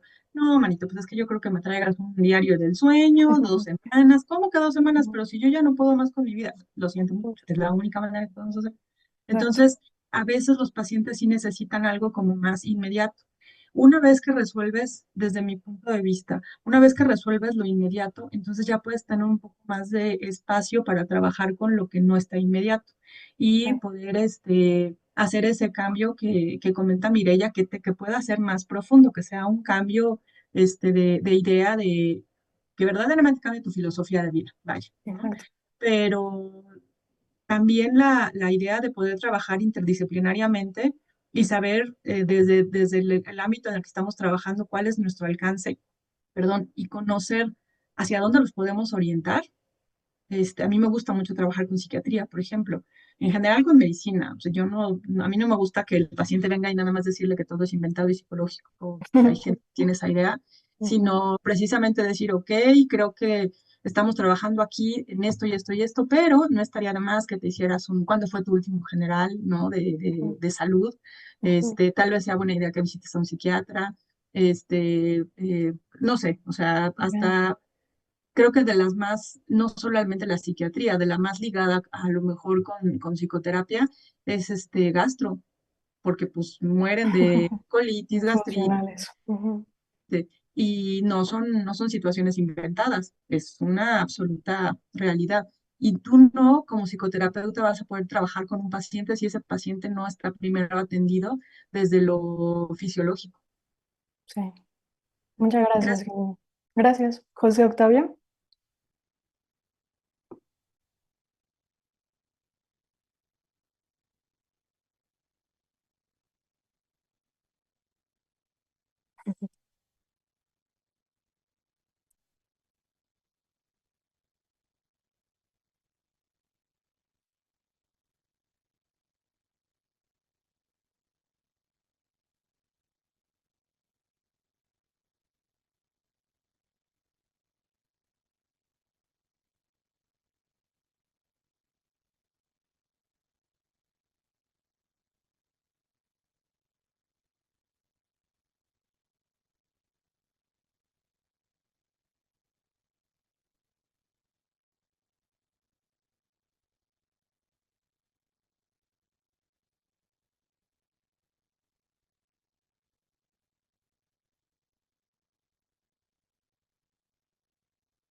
Muy bien. Muchas gracias por los comentarios. Solo creo que estoy muy de acuerdo con que es el tratamiento conjunto. Y sí es cierto, ¿no? Tiene que ver con la alimentación, con todo eso. Solo acuérdense que esto de la teoría del estrés es solo una teoría o solo una de las cuestiones que creemos que genera el insomnio. Pero no tiene que ser esencialmente. Hay gente que no es ansiosa, que no tiene estrés y que no puede dormir. Entonces son esos pacientes los que hay que ver qué está pasando y todavía estamos en pañales de saber genéticamente o molecularmente por qué no están durmiendo, ¿no? Entonces, sí, muchas gracias a todos por los comentarios. Ya para no quitar quizás más tiempo, porque ya solo me quedan 5 minutos, voy a ir rápido con la parte del tratamiento farmacológico. Pues aquí les había puesto un poquito de historia. de cómo fue el inicio de los medicamentos hipnóticos, ¿no? Que les decía hace rato que no hay ninguno que haya sido como creado realmente para el insomnio y que todos han sido creados para otra cosa e indirectamente se vio que tienen efectos sobre el sueño, ¿no? El clorodiazepóxido, ¿no? Que fue de las primeras, bueno, la primera benzodiazepina que se inventó, luego diazepam, ¿no? Y estuvimos como 20, 30 años con este tratamiento para tratar el insomnio, ¿no? Y es por eso que tal vez ahorita tenemos tantos pacientes o tantos problemas de pacientes que toman benzodiazepinas, porque en ese entonces era el medicamento que se usaba, ¿no? Ahora, más recientemente, en 1992, se creó Zolpidem. Zolpidem es importante igual para los que son médicos, bueno, para todos en general, que sepan que el Zolpidem tiene un efecto de no más de 3 o 4 horas. Entonces, el Zolpidem va a ser un medicamento que ayuda para estos insomnios iniciales. Acuérdense de lo que les dije, insomnio puede ser inicial, intermedio o terminal. Si tienen un paciente que se despierta antes de la hora deseada, no le va a servir el Zolpidem, no el de liberación inmediata, porque se va a metabolizar en menos de 3 horas y si el paciente más bien tiene un problema de despertarse antes, no le va a servir. Ahora México tiene poco, como 2 meses, era algo así, que empezaron a vender una presentación que es Olpidem de liberación retardada, pero es muy caro. Si no mal recuerdo, la caja vale más de 2,000 pesos o algo así. Entonces, no sé ustedes, pero yo no tengo muchos pacientes que puedan pagar 2,000 pesos o a 4,000 pesos, ¿no? Si doblo la dosis al mes por un medicamento. Hay pacientes que me dicen, sí, mientras yo pueda dormir, gasto lo que se pueda, ¿no? Pero también qué tanto, ¿no? Si podemos utilizar otro tipo de medicamentos u otro tipo de estrategias, como mencionaban hace rato, en lugar de este gasto, ¿no? Pero el Solpidem es el medicamento más recetado en todo el mundo para el tratamiento de insomnio y es un análogo de las benzodiazepinas. Se supone que no tiene los efectos secundarios o no genera la dependencia que generan las benzodiazepinas, ¿no? Se supone. Y es lo que más se aprueba ahorita, de hecho en los ensayos clínicos es lo que más se utiliza, ¿no? Solpidem versus terapia cognitivo-conductual, Solpidem versus bla, bla, bla, ¿no? Es así como se hacen los estudios. Es muy controversial esta parte de la melatonina. Hay medicamentos que no tenemos en México y hay agonistas de la melatonina que se usan en otros países, que parece que funcionan bien y no tienen tantos efectos secundarios, pero por ejemplo no los tenemos en México, ¿no? Como muchos otros medicamentos que vienen en las guías, ¿no? De práctica clínica de Estados Unidos y las guías europeas. Les puse esta imagen porque me gustó mucho de una de las autores que leí, que decía cuál es el hipnótico ideal, ¿no? Que genera una inducción rápida de sueño, que trabaje toda la noche, que tenga un patrón normal del sueño, que no tenga efectos residuales, que tenga un mecanismo muy específico de acción, que sea seguro en la intoxicación, ¿no? En la sobredosis, que no tenga rebote, que no tenga dependencia, que no tenga tolerancia, que no tenga efectos atáxicos, que no tenga interacción con otras drogas ni con el alcohol, que no genere depresión respiratoria, que no tenga efectos en la memoria, que sea de rápida absorción. Entonces estamos hablando de un medicamento que hasta la fecha creo que no tenemos y que no cumple con todas estas características, ¿no? Porque cada uno de los medicamentos que usamos o que utilizamos tienen alguno de estos efectos, o no duran toda la noche, o tienen efectos residuales, o de rebote, o son peligrosos en sobredosis, generan depresión respiratoria. Entonces, no tenemos un medicamento ideal hasta este punto, porque tal vez todavía no terminamos tampoco de entender por qué pasa el insomnio, ¿no? Todavía es algo que no terminamos de entender. Esa es de la guía de la guía americana de medicina del sueño. De aquí solo rescatar porque ya no nos da tiempo y porque no tenemos todos estos medicamentos. Solpidem está en México y ellos lo recomiendan para el inicio y para el mantenimiento. Solo recuerden que si es para el inicio es el de liberación inmediata, si es para el de mantenimiento es el de liberación prolongada, ¿no? Triazolam es de las pocas benzodiazepinas que sí están aprobadas para largo plazo, ¿no? Para usar a largo plazo. Y creo que de aquí, bueno, trazodona también tenemos aquí en México. Eso me llamó la atención porque mucha gente en México usa trazodona. Dice que no lo recomiendan como primera línea, ¿no? De tratamiento para el insomnio.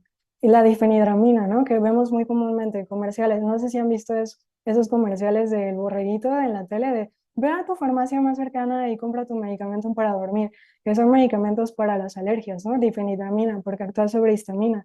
Entonces, son para alergias, pero provocan sueño. Entonces, son medicamentos relativamente seguros.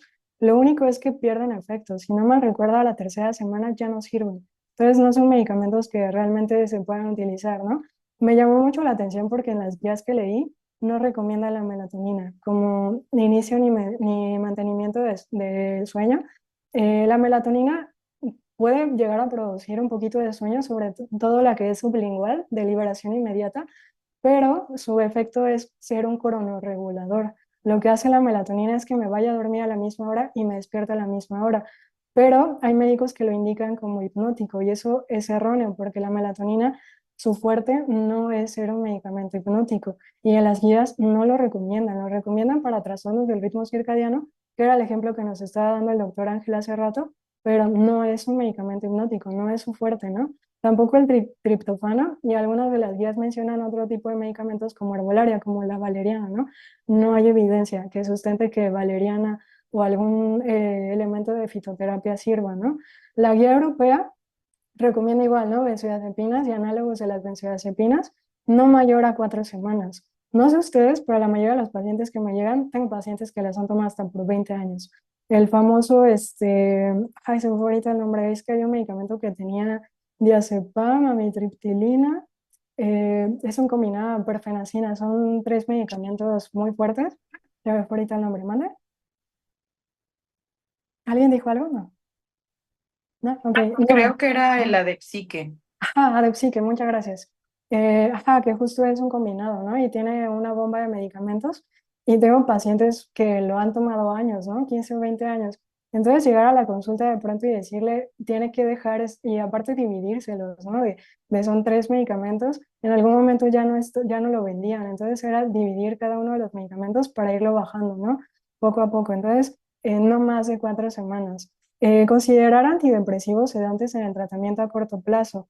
En alguna otra guía leí que si no hay tratamientos, más bien que si no hay síntomas de depresión o ansiedad, no están realmente indicados estos medicamentos. En México los utilizamos mucho, como la trazodona, la mirtazapina, que pueden llegar a tener efectos pues secundarios como sueño, pero en realidad son tratamientos para la depresión y la ansiedad. Que obviamente si tengo un paciente ansioso va a ayudarle, ¿no? Pero no es la primera línea de tratamiento tampoco para el insomnio primario. Antagonistas de receptor de orexina, ¿no? No más de 3 meses, y esos no tenemos en México. Se puede iniciar un tratamiento a largo plazo con benzodiazepinas. ¿Se acuerdan que les decía hace rato también de ser un poco más flexibles? Antes había como esta parte de satanizar a las benzodiazepinas. Es que el paciente tiene alteraciones de la memoria por estar tomando 4 gotas de clonazepam durante 30 años. En realidad ahora ya se está cuestionando también qué tanto realmente es la gravedad del trastorno de la memoria o de alteraciones en la memoria, dependiendo también de la dosis y el tipo de benzodiazepinas, porque no son lo mismo todas las benzodiazepinas, ni el mecanismo de acción, ni en duración, ni en eso. Entonces es algo que también ya se está cuestionando, ¿no? Realmente cuánta dosis, a qué efecto, durante cuánto tiempo necesitas una benzodiazepina para que genere el daño que ya vimos, ¿no? Que sí se puede generar en la memoria, pero empezar a cuestionar también eso. Y bueno, las guías dicen que si no hay de otra y el paciente solo puede dormir con eso, hay que ajustarnos, ¿no? Obviamente siguiendo los lineamientos de ir a terapia o atender alguna otra comorbilidad. Entonces es importante también ajustar, recuerden esto, de verdad es muy, muy importante personalizar siempre su tratamiento. Antihistamínicos tampoco los recomiendan la guía europea y tampoco antipsicóticos. Aquí en México también utilizamos muy frecuentemente antipsicóticos, quetiapina, risperidona, olanzapina. Esos medicamentos tienen muchos efectos secundarios, entonces hay que tener mucho cuidado, porque además me he encontrado con doctores que llegan a indicar, el último paciente era un paciente que tenía un problema de insomnio y probablemente también ansiedad, pero no sé, no me acuerdo de especialista, les mentiría, no era un psiquiatra, no indagó más sobre la ansiedad y solamente lo tomó como un insomnio primario, no le dio tratamiento para la ansiedad y obviamente el paciente no mejoraba y llegó a darle, no me acuerdo si fue risperidona o era olanzapina, 20 miligramos. Esa es una dosis antipsicótica y tiene efectos secundarios muy graves, ¿no? Entonces el paciente llegó con, obviamente, efectos secundarios, quizás parkinsonismo, y hay que tener cuidado porque algunos de esos efectos secundarios pueden ser irreversibles. Entonces, mucho cuidado cuando indiquen ese tipo de medicamentos, sobre todo si no estoy haciendo un diagnóstico correcto y de este tipo de medicamentos, ¿no? Antipsicóticos. De los que he visto que más llega a haber evidencias que quetiapina y a dosis muy bajitas, 12.5 miligramos, 25 miligramos. La quetiapina tiene un efecto paradójico, entre más subes la dosis, menos le pega el sueño. Y hay muchos doctores que hacen lo contrario, no duerme bien 50, no duerme bien 100, no duerme bien 200 y va a perder el efecto hipnótico. Entonces, la ketimina es al revés, entre más baja la dosis, más sueño va a provocar. He visto también un efecto ya como quizás a partir de menos de 25, ahí sí ya otra vez como que regresa el efecto. Pero tengan cuidado también con este tipo de medicamentos y no están indicados salvo que no sea necesario. Y otra vez, ¿no? Melatonina no es eficaz.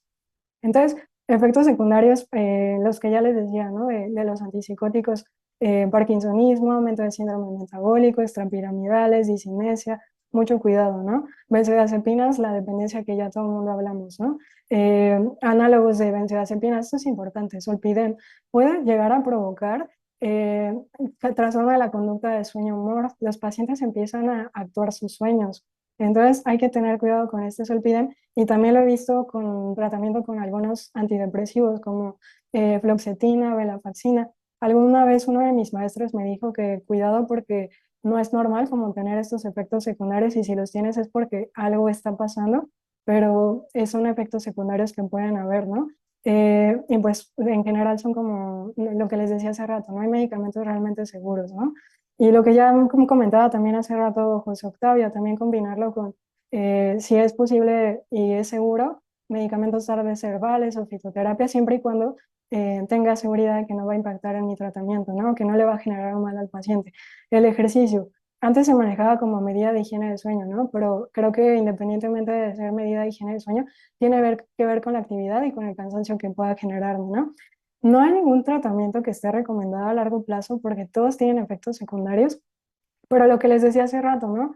El poner sobre la balanza y si mi paciente no tiene otra y está con las 4 gotas de clonazepam y ya intenté terapia, ya intenté fitoterapia y no puede dormir sin las 4 gotas, vale la pena el considerar dejarlo, ¿no? Y seguir tratando, porque es mejor que duerma ese paciente a que deje de dormir, ¿no? Y lo tenga con privación de sueño, porque me dijeron que no tengo que dar clonazepam más de 20 años, ¿no? Que sean 4 gotitas. Entonces, ser como un poquito más flexibles. Cada caso es personal y cada caso independiente. Tampoco puedo, si yo sé que sí tengo un paciente que tiene adicciones, ¿no? Alcohol, tabaquismo, y lo tengo con benzodiazepinas, pues ahí sí, no, voy a tratar de buscar otro tratamiento. Pero tiene que ser algo muy personal. Y pues ya aquí les dejé un pequeño esquema. De todas maneras, vienen en los artículos que les mandé de cómo puedo ir haciendo mi algoritmo, ¿no? De el paciente no está durmiendo bien, tiene síntomas clínicos evidentes. No, entonces me voy a la prevención, psicoeducación o intervención del ritmo circadiano. Sí tiene efectos durante el día. Entonces empiezo a ver cómo está durmiendo y ver si puedo regular o si está regulado sincronizado con el ritmo circadiano. Si no está sincronizado con el ritmo circadiano, me tengo que regresar a psicoeducación y intervención, ¿no? Para tratar ese trastorno del ritmo circadiano. Si está sincrónico y aún así no está durmiendo bien, ahora sí puedo considerar dar algún medicamento, ¿no? Para tratar el insomnio. Si no, tengo que ver qué está pasando, si no hay alguna otra comorbilidad o si no hay algo más que esté generando el insomnio que no ha mejorado con este paciente, ¿no? Y lo que ya vimos, no más de 4 semanas, benzodiazepinas. Ya sé que ustedes me van a decir, esto no pasa, los pacientes no llegan 4 semanas ni se quedan solo 4 semanas con el tratamiento, ¿no? Es un poquito más largo. Pero eso es lo que dicen las guías. Ya igual creo que no nos va a dar tiempo, les había puesto un caso clínico. María es paciente de 42 años, autónoma, madre de 3 hijos. Hace un año está nerviosa e irritable, refiere mucha tensión muscular, palpitaciones y dificultad para conciliar el sueño. Y aquí quería preguntarles, igual solo brevemente porque ya estamos sobre el tiempo, pero ¿qué pensarían? ¿El insomnio es un síntoma o es un trastorno en este caso?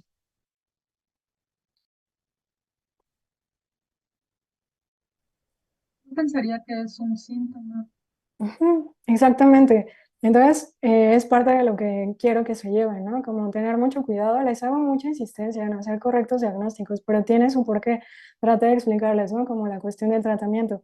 Pero si le doy a este paciente benzodiazepinas para que duerma, porque según yo tiene un trastorno de insomnio, me va a hacer dependencia de la benzodiazepina porque no estoy atacando la ansiedad. Entonces, este paciente necesita un tratamiento para la ansiedad, no para el insomnio. Entonces es ahí donde voy a tratar la ansiedad y cuando yo trate la ansiedad va a mejorar el insomnio. Porque si lo hago al revés, Y primero trato el insomnio con benzodiazepinas, no va a bajar la ansiedad, no va a mejorar el insomnio y aparte va a tener un dependiente de benzodiazepinas. Entonces, tengan mucho cuidado, lean bien como cada uno de sus pacientes e indaguen si no ha mejorado, qué está pasando. Si no es nada, tal vez no estoy haciendo el diagnóstico correcto, tal vez tiene comorbilidades que se tienen que tratar. A veces son solamente medicamentos, cambiar horarios. Entonces, traten de darse tiempo de realmente rascar lo más que puedan en la historia de su paciente para darles el tratamiento más personalizado que puedan y seguro se les va a agradecer. Entonces, muchas gracias a todos por su atención. Espero no haberlos aburrido ni que se haya quedado dormido nadie. Muchas gracias a todos y pues sería todo de mi parte. Muchas gracias. Hola, muy Muchas buenas gracias, tardes a doctora. todos. Gracias. Gracias. Gracias.